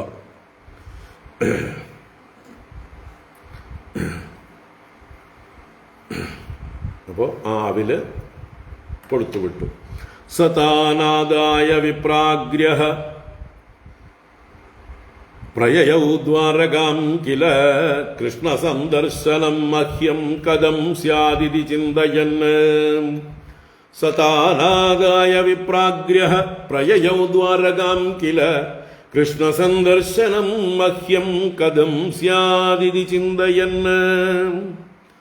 സഹ വിപ്രാഗ്രഹ, ആ ബ്രാഹ്മണശ്രേഷ്ഠൻ, താനാദായ ആ അവിൽമണികളെ സ്വീകരിച്ചിട്ട് പൃഥുകതണ്ഡുലാനാദായ, ആ പൃഥുകതണ്ഡുലങ്ങളെ സ്വീകരിച്ചിട്ട് മഹ്യം കൃഷ്ണസന്ദർശനം കഥം സ്യാദിതി ചിന്തയൻ. എനിക്ക് ആ കൃഷ്ണന്റെ സന്ദർശനം എങ്ങനെയായിരിക്കും, എപ്രകാരമായിരിക്കും എന്ന് മനോരാജ്യം കണ്ടുകൊണ്ട്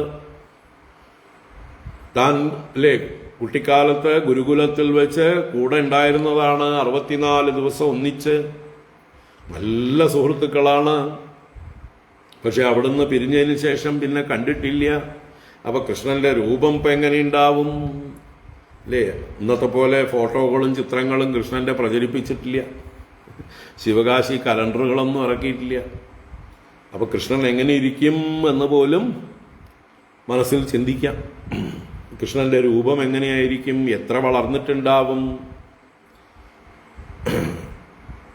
ഏത് രീതിയിലായിരിക്കും അദ്ദേഹം എന്നെ കാണുക, സ്വീകരിക്കുക, ആ ബാല്യത്തിലെ സൗഹൃദമെല്ലാം സ്മരിക്കുന്നുണ്ടാവും. തീർച്ചയാണ് അദ്ദേഹത്തിന്റെ സ്വഭാവം അങ്ങനെയാണ്. എന്നെ തിരസ്കരിക്കുകയൊന്നുമില്ല, എന്നെ അറിയില്ല എന്ന് പറയില്ല, ഉറപ്പാണ്. എങ്ങനെയൊക്കെ ഏതൊക്കെ സ്നേഹത്തോടുകൂടി സ്വീകരിക്കും, എന്നെ കണ്ടാൽ കെട്ടിപ്പിടിക്കുമോ, ഏത് രീതിയിൽ എന്നെ സൽക്കരിക്കും എന്നെല്ലാം മനസ്സുകൊണ്ട് ചിന്തിച്ച്, അതാണ് ഇതി ചിന്തയൻ കൃഷ്ണ സന്ദർശനം മഹ്യം കഥം സ്യാദിതി ചിന്തയന്.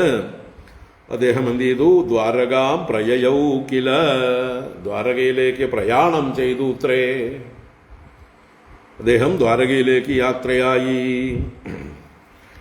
ത്രീണി ഗുൽമാന്യതീയായ തിസ്രഃ കക്ഷാശ്ച സദ്വിജഃ വിപ്രോ അഗമ്യാന്തകവൃഷ്ണീനാം ഗൃഹേഷ്വച്യുതധർമ്മിണാം. ത്രീണി ഗുൽമാന്യതീയായ തിസ്രഃ കക്ഷാശ്ച സദ്വിജഃ വിപ്രോ അഗമ്യാന്തകവൃഷ്ണീനാം ഗൃഹേഷ്വച്യുതധർമ്മിണാം.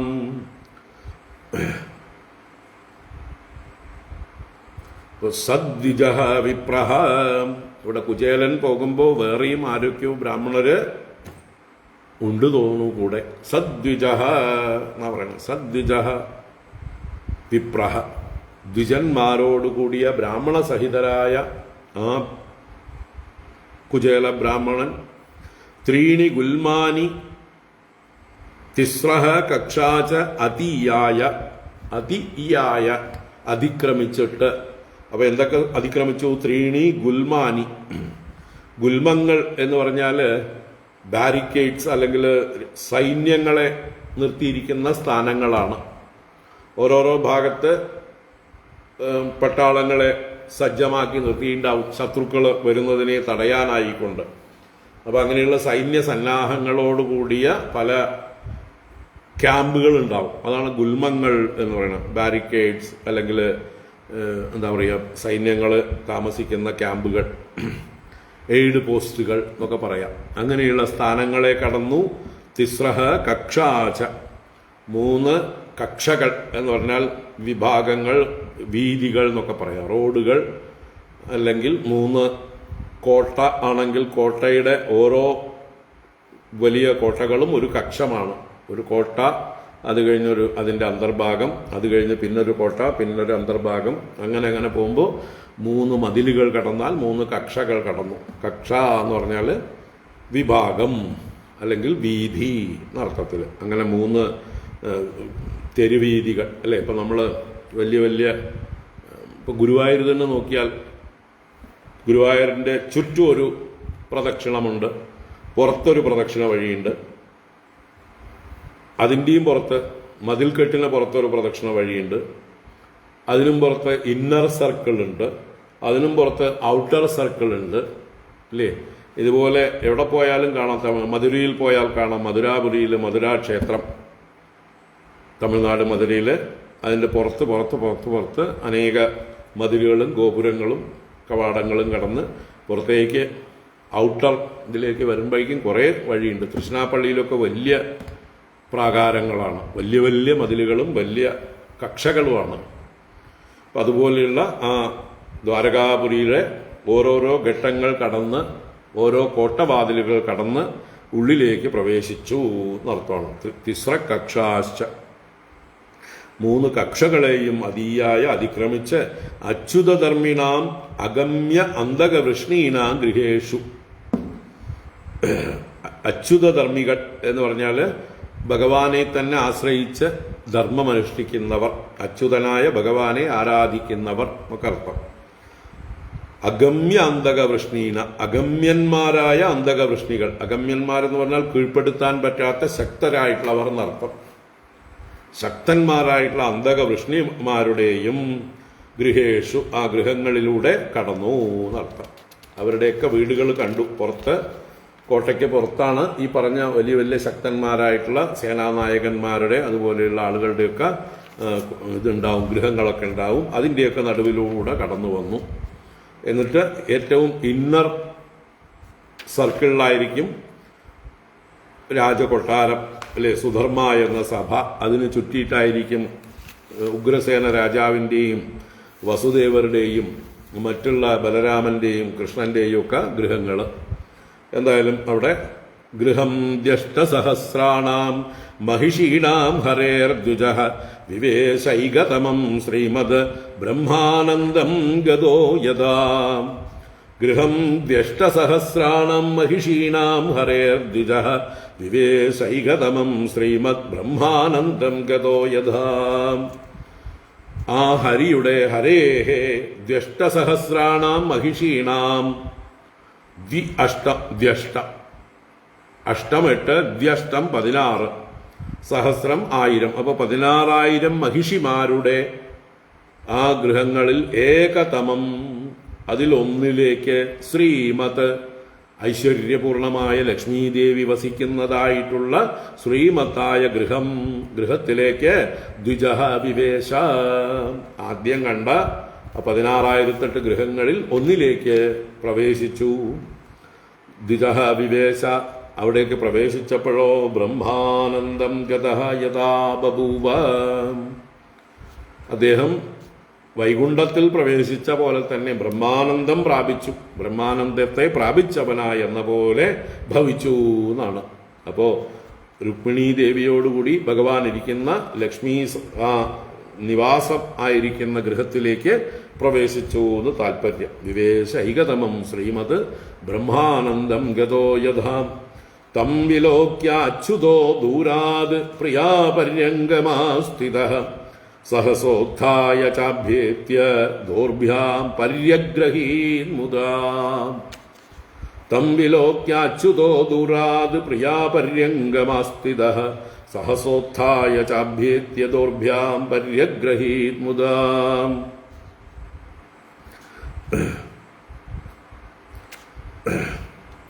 ഇവിടെ ഭഗവാൻ അന്ന് ഇങ്ങനെ കുചേലൻ വരുമെന്ന് അറിയാം. സർവാന്തര്യാമിയും സർവജ്ഞനുമായിട്ടുള്ള ഭഗവാനുണ്ടോ അറിയാതിരിക്കണു. അപ്പൊ ആ കുചേലൻ വരുന്നതും നോക്കിക്കൊണ്ട് മട്ടുപ്പാവിലിരിക്കുകയാണ്.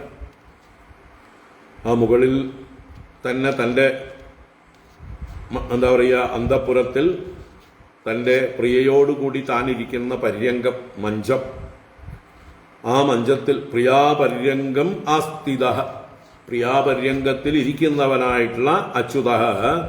ആ അച്യുതൻ തം ദൂരാത് വിലോക്യ, അവനെ ദൂരത്തു നിന്ന് തന്നെ കണ്ടു എന്നർത്ഥം.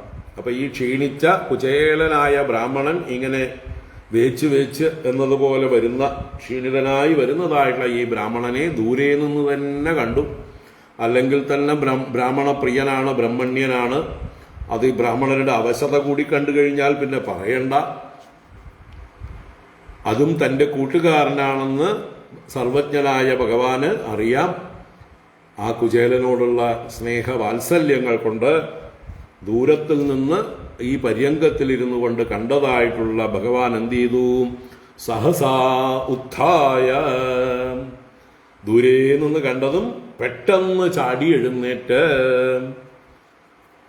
സഹസാ ഉത്ഥായ ച അഭ്യേത്യ, അഭ്യേത്യ നേർക്ക് ചെന്നിട്ട് എന്നർത്ഥം, എതിരേറ്റ് ചെന്നിട്ട്. നീ താനിവിടെ രാജാവിനെ പോലെ ഇരിക്കുക, ഇവിടെ വന്ന് വേണമെങ്കിൽ കാണട്ടെ എന്ന് വിചാരിക്കുക, അങ്ങനെയൊന്നും ആയിരുന്നില്ല. അദ്ദേഹത്തിന് ഇനി യാതൊരു വിഷമം ഉണ്ടാവരുത്, ഭയം ഉണ്ടാവരുത്, എങ്ങനെയാ അവിടേക്കൊക്കെ കയറി വരിക എന്നുള്ള ചിന്തയുണ്ടാവരുത്. ഒരു സങ്കോചവുമില്ലാതെ അദ്ദേഹത്തെ എവിടേക്ക് ആനയിക്കണം. അതിനാണ് നമ്മൾ വരുന്ന ആളുകൾക്ക് സങ്കോചമില്ലാതിരിക്കാൻ നമ്മൾ നേരിട്ട് ചെന്ന് അവരെ കൈപിടിച്ച് സ്വീകരിച്ച് കൂട്ടിയിട്ട് വരേണ്ടത്. ഇത് നിങ്ങളുടെ ഗൃഹം തന്നെയാണെന്ന് അവർക്ക് തോന്നണം. വന്നവർക്ക് അറ്റ് ഹോം ഫീലിംഗ് ഉണ്ടാവണം. അതാണ് നല്ല മര്യാദ.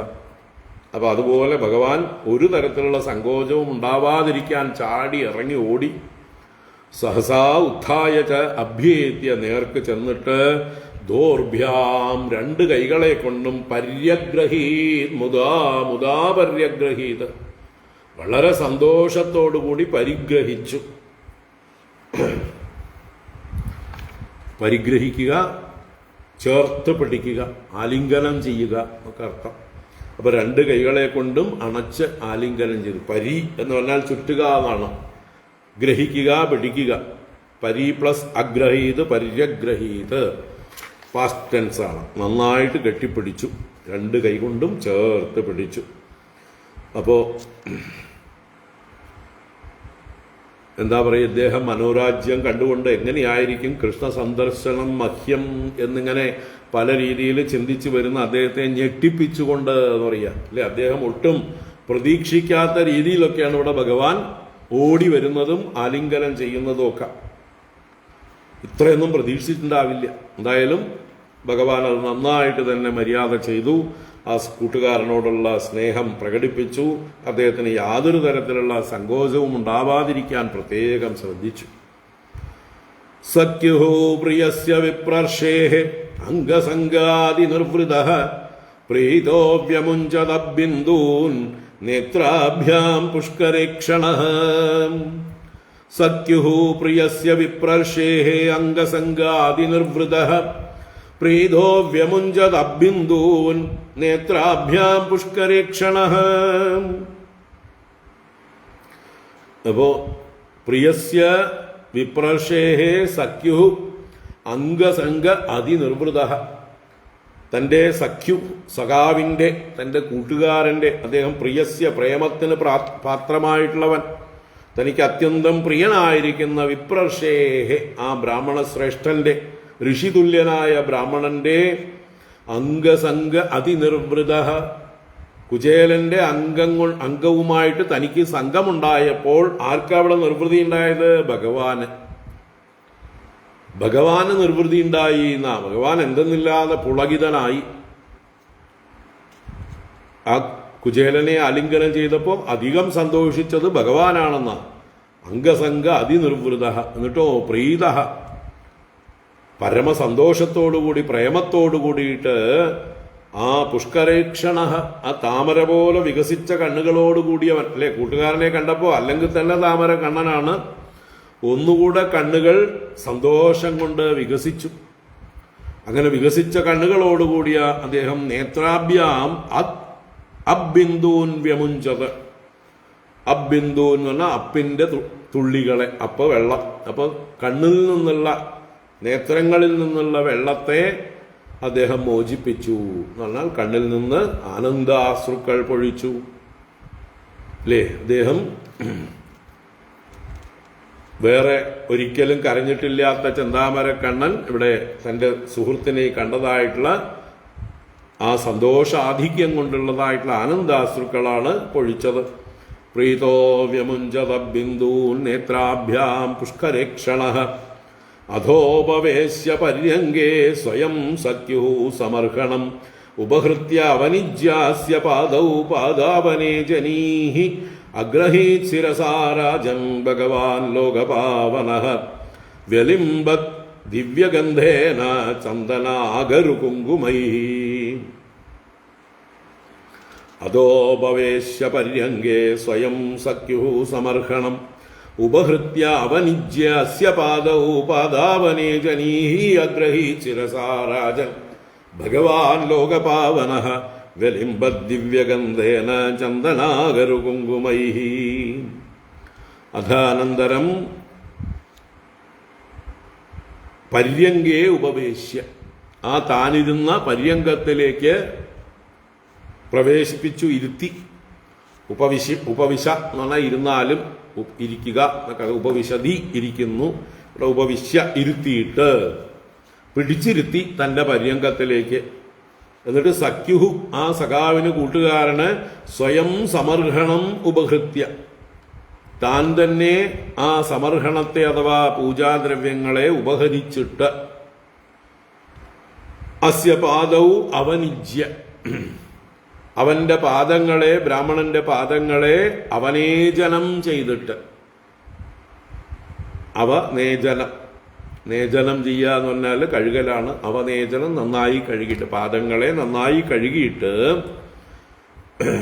അസ്യ പാദൗ അവനിജ്യ പാദാവനേ ജനീഹി ആ പാദാവനത്തിൽ നിന്ന് ഉണ്ടായ തീർത്ഥത്തെ കാല് കഴുകിയ തീർത്ഥത്തെ അവനേജനിയെ ലോകപാവനഃ ഭഗവാൻ ശിരസാഗ്രഹീത് ലോകങ്ങളെ മുഴുവൻ ശുദ്ധീകരിക്കുന്ന തീർത്ഥപാദനായ ഭഗവാൻ സ്വയം ശിരസാ അഗ്രഹീത്. അപ്പോൾ ഈ കുചേലന്റെ കാല് കഴുകിയ വെള്ളം ഈ ഭഗവാൻ തന്റെ ശിരസിൽ ധരിച്ചു എന്ന്.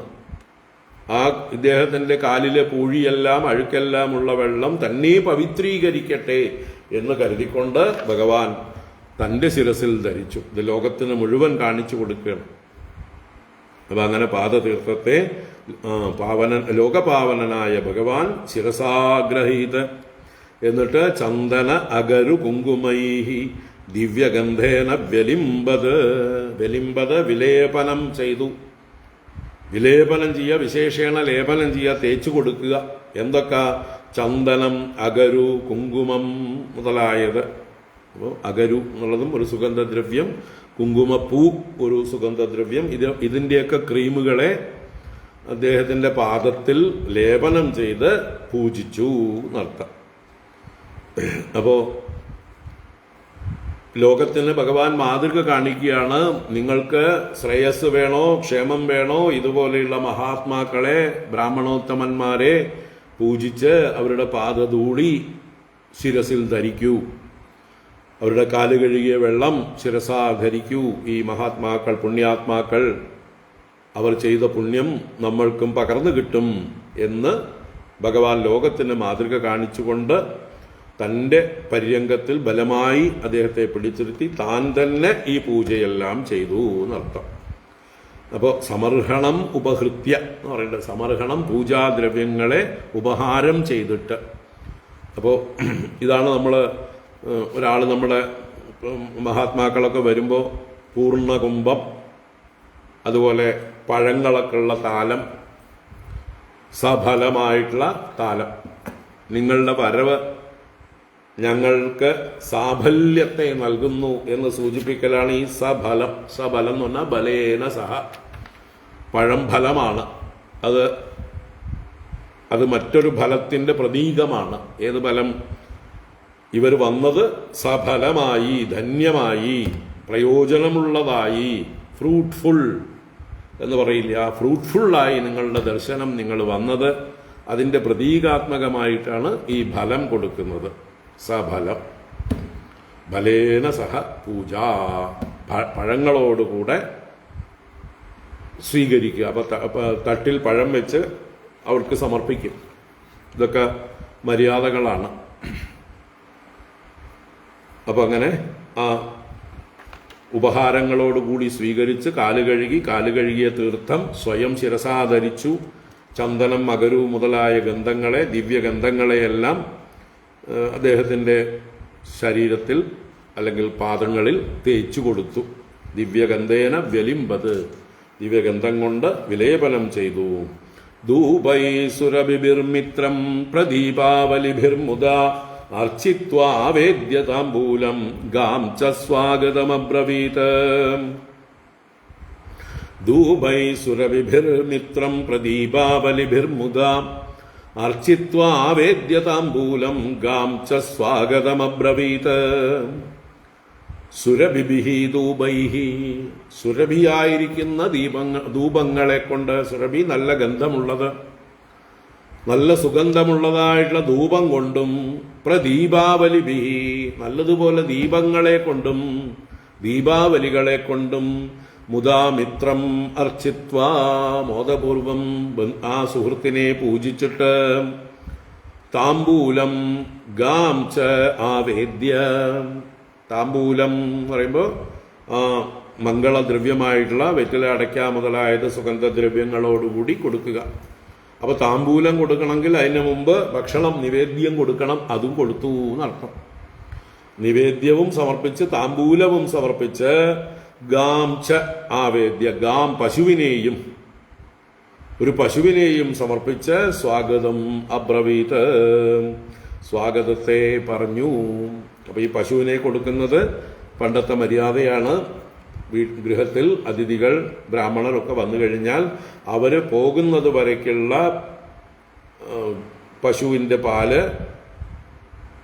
അവർക്ക് തന്നെ കറന്നെടുക്കാനെന്ന മാതിരി നല്ല പശുക്കളെ, ഇണക്കമുള്ള പശുക്കളെ, കറവയുള്ള കുട്ടികളോടുകൂടിയ പശുക്കളെ അവർക്ക് സമർപ്പിക്കും. അവർക്ക് ഇഷ്ടം പോലെ കറന്നെടുക്കാം. വേറൊരാളും അത് തൊടില്ല. ഗൃഹനാഥന് ആ പശുവിൽ അവകാശമില്ല. പിന്നെ അപ്പോൾ വേണമെങ്കിൽ അദ്ദേഹത്തിന് കൊണ്ടുപോകാൻ സൗകര്യമുണ്ടെങ്കിൽ പശുവിനെ പിന്നീട് കൊണ്ടുപോവുകയും ചെയ്യാം. അതാണ് ഒരു മര്യാദയാണ്. അപ്പൊ അങ്ങനെ പശുവിനെയും സമർപ്പിച്ചു എന്നാണ്. ധൂപൈ സുരഭിർമിത്രം പ്രദീപാവലിഭിർമുദ അർച്ചിത്വാവേദ്യ താംബൂലം ഗാംച സ്വാഗതമബ്രവീത്. സ്വാഗതത്തെ പറഞ്ഞു. കുചൈലം മലിനം ക്ഷാമം ദ്വിജം ധമനി സന്തതം ദേവീ പര്യചരത് സാക്ഷാത് ചാമരവ്യജനേന വൈ.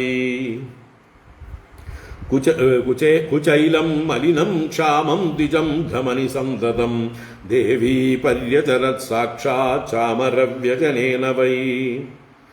കുചൈലം നല്ല വസ്ത്രമില്ലാത്തവനും മലിനം ശരീരം യാത്ര ചെയ്ത് വിയർപ്പോടുകൂടി മലിനമായിട്ടുള്ളവനാണ്, പൊടിയൊക്കെ പറന്നിട്ടുണ്ടാവും.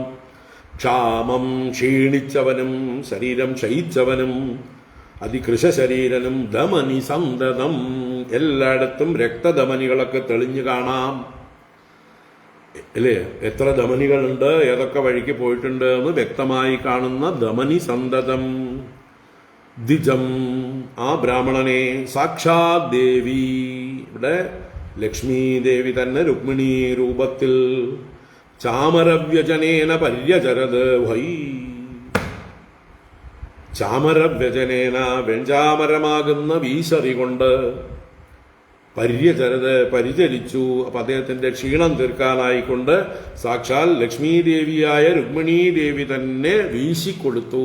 തന്റെ ഭർത്താവിന് പ്രിയപ്പെട്ട അതിഥിയാണ്, അത് താനും സന്തോഷപൂർവം അദ്ദേഹത്തെ പൂജിക്കണം, അല്ലാതെ പറഞ്ഞിട്ട് വേണ്ട ചെയ്യാൻ. ഭർത്താവിന് ആരാണോ വിശിഷ്ട അതിഥിയായിരിക്കുന്നത് അത് തന്റെയും അതിഥി തന്നെ, അല്ലാതെ മുഖം കറുപ്പിച്ച് നിൽക്കുകയല്ല അല്ലേ? ധാരായി വൃത്തികെട്ട മനുഷ്യൻ വന്നിരിക്കുന്നത്, ഇയാൾ എന്തിനാ നമ്മളിരിക്കണ ആസനത്തിലേക്ക് വിളിച്ചിരുത്തുന്നത് എന്നെല്ലാം മട്ടിൽ ഭർത്താവിനെ തുറച്ചു നോക്കുകയും പേടിപ്പിക്കുകയൊക്കെ ചെയ്യലല്ല ഇവിടെ ചെയ്യുന്നത്. പതിവ്രതയായ രുക്മിണി ദേവി ഭഗവാന് പ്രിയപ്പെട്ട ഭഗവാന്റെ ആ അതിഥിയെ ഭഗവാൻ തന്നെ സ്വയം കാല് കഴുകി പൂജിക്കുമ്പോൾ താനും ഒട്ടും പുറകോട്ട് ആവാൻ പാടില്ല. ആ ഒരു ഭാവത്തോടെ സൽക്കരിക്കുന്നു. തന്നെ കൊണ്ടാവുന്നത് എന്താ? ഈ വീശിക്കൊടുക്കുക. അങ്ങനെ വീശിക്കൊടുക്കുന്നു. ദേവീ പര്യചരത് സാക്ഷാത് ചാമരവ്യജനേന വൈ. വൈ എന്നുള്ളത് ഒരു പ്രശസ്തിയെ, അതിന്റെ ആശ്ചര്യത്തെയൊക്കെ സൂചിപ്പിക്കുന്ന ശബ്ദമാണ്. തീർച്ചയായിട്ടും അമ്മ ചെയ്തു, അത് വല്ലാത്തൊരു അതിശയം തന്നെ എന്ന് പറയുകയാണ്. അന്തഃപുരജനോ ദൃഷ്ട്വാ കൃഷ്ണേനാമലകീർത്തിന വിസ്മിതോ അഭൂതതിപ്രീത്യ അവധൂതം സഭാജിതം. അന്തഃപുരജനോ ദൃഷ്ട്വാ കൃഷ്ണേനാമലകീർത്തിന വിസ്മിതോ അഭൂതതിപ്രീത്യ അവധൂതം സഭാജിതം. അവിടെയുള്ള അന്തഃപുരത്തിലുള്ള മറ്റ് ആളുകൾ, ബന്ധുക്കളാവാം, സേവകന്മാരാവാം, അല്ലെ ഭൃത്യന്മാര്, ദാസികള് എല്ലാവരും ഉണ്ടാവും. അവരെല്ലാം ഇത് കണ്ടിട്ട് ദൃഷ്ട്വാ എന്ത് അമലകീർത്തിന കൃഷ്ണേന അവധൂതം സഭാജിതം ദൃഷ്ട്വാ. അമലകീർത്തിയായ നിർമ്മലകീർത്തിയായ മഹാനായ ഭഗവാനാൽ ഈ അവധൂതനെ, അവധൂതൻ എന്ന് പറഞ്ഞാലോ ശരീരം വേണ്ട പോലെ ശുശ്രൂഷിക്കാത്തവൻ, സംരക്ഷിക്കാത്തവൻ, ദൂനനത്തെ അവഗണിച്ചിരിക്കുന്നവൻ. ശരീരം ദൂനനം ചെയ്യുക എന്ന് പറഞ്ഞാൽ ശുദ്ധമാക്കുക, വൃത്തിയാക്കുക, സംസ്കരിക്കുക, മീശയും താടിയുമൊക്കെ വടിക്കുകയോ ക്രോപ്പ് ചെയ്യുകയോ ചെയ്ത് വൃത്തിയാക്കി വെക്കല് ദൂനനം, നഖം മുറിക്കല് ദൂനനം, കുളിക്കല് ദൂനനം, നല്ല വസ്ത്രം ധരിക്കല് ദൂനനം, കുറികളൊക്കെ ധരിക്കുന്നത് ദൂനനം. ഈ ദൂനനം ചെയ്യുന്നതിൽ ശ്രദ്ധയില്ലാത്തതാണ് അവധൂതൻ. അവധൂതൻ എന്ന് പറയുന്നത് തന്റെ ശരീര ശുശ്രൂഷയിൽ ഒട്ടും പരിഗണനയില്ലാത്ത ആള്, അതിനെ അവഗണിച്ചിരിക്കുന്നവൻ. കാരണം അവർക്ക് ഈ ശരീരമല്ല താൻ എന്നുള്ള ഉത്തമ ബോധ്യമുണ്ട്. താൻ ഈ ശരീരമല്ല, താൻ ആത്മസ്വരൂപനാണ്, അത് നിത്യശുദ്ധമാണ്. നിത്യശുദ്ധമായ ആത്മാവായിരിക്കുന്ന താൻ ഈ ശരീരത്തെ അഭിമാനിക്കുന്നുണ്ടെങ്കിലേ അതിനെ ശുശ്രൂഷിക്കേണ്ടതുള്ളൂ. ഇനി ഇതാവട്ടെ, എത്ര ശുശ്രൂഷിച്ചാലും എത്ര ദൂനനം ചെയ്താലും ഇമ്മീഡിയറ്റ് മലിനമാകുന്ന നാറുന്ന വസ്തുവാണ് താനും. നമ്മൾ കുളിച്ച് പുറത്തേക്ക് ഇറങ്ങുമ്പോഴേക്കും വേർത്തൊലിക്കുണ്ടാവും അല്ലേ? അത്രയും ഉള്ളിൽ മുഴുവൻ വൃത്തികേടാണ്. മലഭാണ്ഡമാണ്. അപ്പൊ ഇതിനെ എത്ര കഴുകിയാലും വൃത്തിയാവാനൊന്നും പോണില്ല. പിന്നെ നമുക്കൊരു തൃപ്തിക്ക് വേണ്ടി നമ്മുടെ ശീലം കൊണ്ട് നമ്മൾ ചെയ്യണം. അപ്പൊ ഇതിൽ അഭിമാനമില്ലാത്തവനാണ് അവധൂതൻ. ഈ വൃത്തികെട്ട മലഭാണ്ഡമായിട്ടുള്ള ശരീരമല്ല താൻ, നിത്യശുദ്ധനായ ആത്മസ്വരൂപമാണ് തൻ്റെ സ്വരൂപം എന്നുറപ്പുള്ള അവധൂതൻ. അപ്പോൾ അവധൂതം സഭാജിതം, സഭാജിതം സമ്യക് ഭാജിതം, നന്നായിട്ട് പൂജയ്ക്ക് പാത്രമാക്കപ്പെട്ടു, സൽക്കരിക്കപ്പെട്ടു എന്നർത്ഥം. അപ്പോൾ അവധൂതനെ അതിപ്രീതിയോടുകൂടി, അതിപ്രീത്യാ സഭാജിതം, വളരെ പ്രേമപൂർവമാണ് ഭഗവാൻ സൽക്കരിക്കുന്നത്. അത് ഭഗവാൻ നേരിട്ട്, കൃഷ്ണനാൽ നേരിട്ട് സൽക്കരിക്കുന്നത് കണ്ടിട്ട് അന്തഃപുരജനഃ വിസ്മിതഃ അഭൂത്, അന്തഃപുരത്തിലുള്ള എല്ലാ ജനങ്ങളും വിസ്മയിച്ചവരായി ഭവിച്ചു. എന്തൊരാശ്ചര്യം ഇത്! അത് അവര് അടുത്ത ശ്ലോകങ്ങളിൽ പറയുന്നു. കിമനേന കൃതം പുണ്യം അവധൂതേന ഭിക്ഷുണ ശ്രിയാഹീനേന ലോകേസ്മിൻ ഗർഹിതേനാധമേന ച. കിമനേന കൃതം പുണ്യം അവധൂതേന ഭിക്ഷുണ ശ്രിയാഹീനേന ലോകേസ്മിൻ ഗർഹിതേനാധമേന ച. അവരുടെ ദൃഷ്ടിയിൽ അവര് വിലയിരുത്തുകയാണ്. അനേന അവധൂതേന ഭിക്ഷുണ ശ്രിയാഹീനേന അസ്മിൻ ലോകേ ഗർഹിതേന അധമേന അനേന കിം പുണ്യം കൃതം. അവർ ചിന്തിക്കുകയാണ്, അവർ പരസ്പരം സ്വകാര്യം പറയുന്നുണ്ടോ എന്നറിയില്ല. അനേന അവധൂതേന കിം പുണ്യം കൃതം, ഈ അവധൂതനാൽ എന്ത് പുണ്യകർമ്മമാണ് ചെയ്യപ്പെട്ടിരിക്കുന്നത്? അവധൂതൻ മലിന ശരീരം, അപ്പൊ മലിനമായിരിക്കുന്നതും ഭിക്ഷുണ, ദരിദ്രവാസി, ഒന്നും കയ്യിലില്ല, ഭിക്ഷുവാണ്. ശ്രിയാഹീനേന, സമ്പത്ത് ഐശ്വര്യം ഒന്നുമില്ലാത്തവൻ. അസ്മിൻ ലോകേ ഗർഹിതേന, ഈ ലോകത്തിലുള്ള ഒരുവിധം ആളുകളൊക്കെ നിന്ദിക്കുന്ന രൂപമാണ്. ഗർഹിതൻ എന്നാൽ നിന്ദിക്കപ്പെടുന്നവനായിരിക്കുന്ന, അധമേന, ഇതുപോലൊരു അധമനായിരിക്കുന്ന അനേന, ഇയാളാൽ കിം പുണ്യം കൃതം, എന്ത് പുണ്യമാണ് ചെയ്യപ്പെട്ടത് എന്ന് അവർ ആലോചിക്കുകയോ പരസ്പരം സ്വകാര്യമായി ചർച്ച ചെയ്യുകയോ ചെയ്തു എന്നർത്ഥം. അപ്പോൾ എത്രയോ കാലമായി ഇദ്ദേഹം നന്നായിട്ടൊന്ന് എണ്ണ തേച്ച് കുളിച്ചിട്ട്, നല്ല ഭക്ഷണം കഴിച്ചിട്ട്, നല്ല വസ്ത്രം ധരിച്ചിട്ട് ഒക്കെ കണ്ടാ അറിയാം. അപ്പൊ ഈ പറഞ്ഞ ലക്ഷണങ്ങളൊക്കെ അദ്ദേഹത്തിന് ചേരും. അങ്ങനെയുള്ള ഇയാള് എന്ത് പുണ്യം ചെയ്തു എന്ന് അവർ ചിന്തിക്കുകയാണ്. എന്താ കാരണം? യോസൗ ത്രിലോക ഗുരുണ ശ്രീനിവാസേന സംവൃതഃ പര്യംഗസ്തം ശ്രിയം ഹിത്വാ പരിഷ്വക്തോഗ്രജോ യഥാ. യോസൗ ത്രിലോക ഗുരുണ ശ്രീനിവാസേന സംവൃതഃ പര്യംഗസ്താം ശ്രിയം ഹിത്വാ പരിഷ്വക്തോ അഗ്രജോ യഥാ. യഹ അസൗ, ഏതൊരു ഇവൻ, ഈ അവധൂതനും ഭിക്ഷുവൊക്കെ ആയിരിക്കുന്ന മലിനനായിരിക്കുന്ന ഇവൻ, ത്രിലോക ഗുരുണ ശ്രീനിവാസേന സംവൃതഃ, ത്രിലോക ഗുരു, മൂന്ന് ലോകത്തിലും വെച്ച് ഏറ്റവും ഗുരുവും ശ്രേഷ്ഠനുമായിരിക്കുന്ന ശ്രീനിവാസൻ, ലക്ഷ്മീനിവാസൻ, ആ ലക്ഷ്മീനിവാസനായ ഭഗവാനാൽ സംവൃതഃ, സംവൃതഃ നന്നായി ഭരിക്കപ്പെട്ടു അഥവാ വഹിക്കപ്പെട്ടു. എടുത്തു പൊക്കിയോ എന്നറിയില്ല. ഇനി സൽക്കരിക്കുന്നതിനും സംവൃത എന്ന് പറയാം. ഇവിടെ അക്ഷരാർത്ഥത്തിൽ സംവൃത എന്ന് പറഞ്ഞാല് നന്നായി വഹിക്കപ്പെട്ടു. എടുത്തു പൊക്കി മഞ്ചത്തിലേക്ക് വെച്ചിട്ടുണ്ടാവും. അദ്ദേഹം സമ്മതിക്കാതെ നിലത്തിരിക്കാമെന്നൊക്കെ ഭാവിച്ചിട്ടുണ്ടാവാം ചിലപ്പോൾ. ഭഗവാൻ ഇരിക്കുന്ന, രുക്മിണി ദേവി ഇരിക്കുന്ന മഞ്ചത്തില് തൻ്റെ ഈ മലിന ശരീരവുമായിട്ട് ഇരിക്കണോ എന്നുള്ള ആ ഒരു രീതിയിൽ അദ്ദേഹം മാറിപ്പോകാൻ ശ്രമിച്ചപ്പോൾ ഭഗവാൻ തന്നെ സ്വയം എടുത്ത് സംഭരിച്ച് വെച്ചിട്ടുണ്ടാവാം. സംവൃത, അല്ലെങ്കിൽ മറ്റു രീതിയിൽ പൂജകളെ കൊണ്ട് സൽകൃത എന്നർത്ഥത്തിലും സമ്മാനിക്കപ്പെടുക. ഇപ്പോ യഹ അസൗ ശ്രീനിവാസേന സംവൃത അഗ്രജ യഥാ പര്യംഗസ്താം ശ്രിയം ഹിത്വാ പരിഷ്വക്ത. അഗ്രജ യഥാ, ഏട്ടൻ ബലരാമസ്വാമി വരുമ്പോഴാണ് ഇതുപോലെയൊക്കെ പൂജിക്കുക. ആ ബലരാമസ്വാമിയെ സൽക്കരിക്കും പോലെ അല്ലെ, താനിരിക്കുന്ന പര്യങ്കത്തിലേക്ക് ഏട്ടനെ പിടിച്ചെടുത്ത് എന്നിട്ട് കാലൊക്കെ കഴുകും, വീശിക്കൊടുക്കുകയൊക്കെ ചെയ്യും. അപ്പൊ പര്യങ്കത്തിലിരിക്കുന്ന ലക്ഷ്മി ദേവിയായ രുക്മിണിയെ അവിടുന്ന് ഇറക്കി വിട്ടിട്ട് ഏട്ടനെ പിടിച്ചിരുത്തി പൂജിക്കും പോലെ ഈ അവധൂതനെ എങ്ങനെ പൂജിക്കുന്നു? അതും പരിഷ്വക്ത ആലിംഗനം ചെയ്യുന്നു. അപ്പൊ ഈ ഏട്ടനെ പോലെ തന്നെ ബഹുമാനത്തോടെ പൂജിക്കുകയും ആലിംഗനം ചെയ്യുകയും സൽക്കരിക്കുകയൊക്കെ ചെയ്യുന്നു. രുക്മിണീ ദേവി ഇരിക്കുന്ന മഞ്ചത്തിലേക്ക് പിടിച്ചിരുത്തുന്നു. ഈ അവധൂതൻ എന്ത് പുണ്യമാണ് ചെയ്തത് എന്ന് അവരിങ്ങനെ ആലോചിക്കുകയാണ്, അല്ലെങ്കിൽ ചിന്തിക്കുക, പരസ്പരം പറയുന്നുണ്ടോ എന്നറിയില്ല. എന്തായാലും അവർക്ക് സംശയം തീർക്കാനായിട്ട് ഭഗവാൻ തീരുമാനിച്ചു.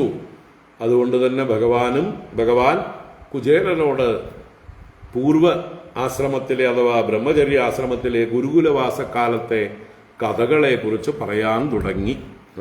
കഥയാൻ ചക്രദുർഗാദാഹ പൂർവാ ഗുരുകുലേ സദോഹോ ആത്മനോർ ലളിതാരാജൻ കരൗ ഗൃഹ്യ പരസ്പരം. കഥയാൻ ചക്രദുർഗാദാഹ പൂർവാ ഗുരുകുലേ സദോഹോ ആത്മനോർ ലളിതാരാജൻ കരൗ ഗൃഹ്യ പരസ്പരം. അപ്പൊ ഗുരുകുലേ സതോഹോ ആത്മനോഹോ, ഗുരുകുലത്തിൽ വസിക്കുന്നവരായ, സന്ന് എന്നുള്ള പദത്തിന്റെ ഷഷ്ടി ദ്വിവചനം ആണ് സതോഹോ. ഇവിടെ സതി സപ്തമി അർത്ഥത്തിലാണ്. ആത്മനോഹോ സതോഹോ, അവർ രണ്ടുപേരും ഗുരുകുലത്തിൽ വസിക്കുന്ന കാലത്തിങ്കൽ. അങ്ങനെ വസിക്കുന്ന കാലത്തിങ്കൽ എന്തൊക്കെ നടന്നു? ലളിതാഹ പൂർവാഹ ഗാഥാഹ, ലളിതങ്ങളായ മനോഹരങ്ങളായ പൂർവ കഥകളെ ഹേ രാജൻ, അല്ലയോ പരീക്ഷിത് രാജാവേ, പരസ്പരം കരൗ ഗൃഹ്യ കഥയാൻ ചക്രദു, രണ്ടുപേരും കൈകോർത്ത് പിടിച്ചുകൊണ്ട്, കൈകൾ ചേർത്ത് പിടിച്ചുകൊണ്ട് ഭഗവാനും ഒപ്പം മഞ്ചത്തിലിരുന്നുകൊണ്ട് ആ ഡിസ്റ്റൻസ് കുറച്ചു, സൗഹൃദം പ്രകടിപ്പിച്ചു. എന്നിട്ട് കരത്തെ ചേർത്ത് പിടിച്ച് കഥയാൻ ചക്രദുഹു, രണ്ടുപേരും കൂടി കഥനം ചെയ്തു. ചക്രദുഹു എന്നുള്ളത് ദ്വിവചനം, രണ്ടുപേരും പറഞ്ഞു, പരസ്പരം പറഞ്ഞു. അപ്പൊ പൂർവകഥകളെ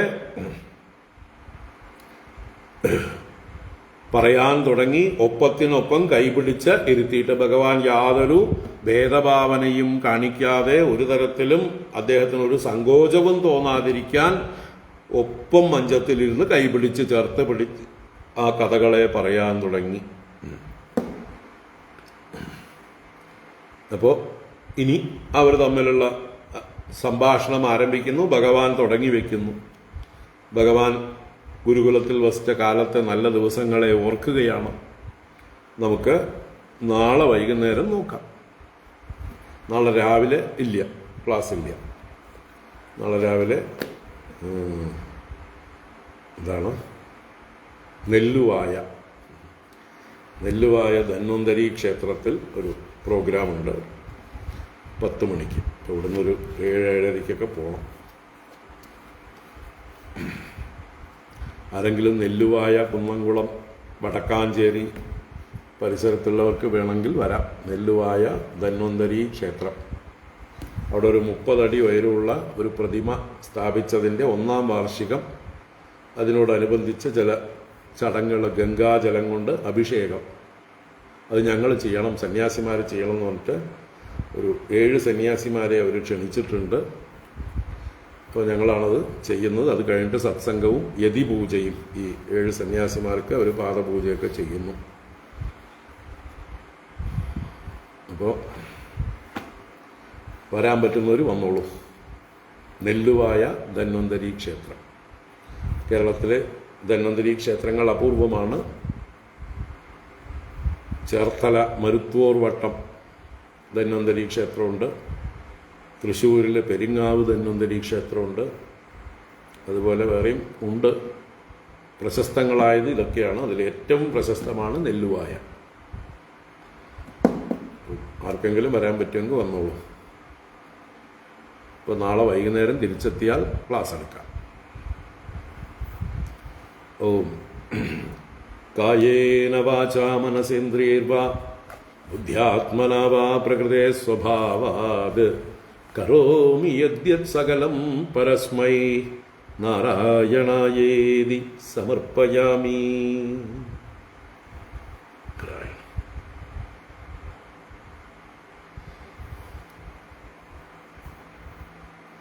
എല്ലാവർക്കും ശുഭരാത്രി.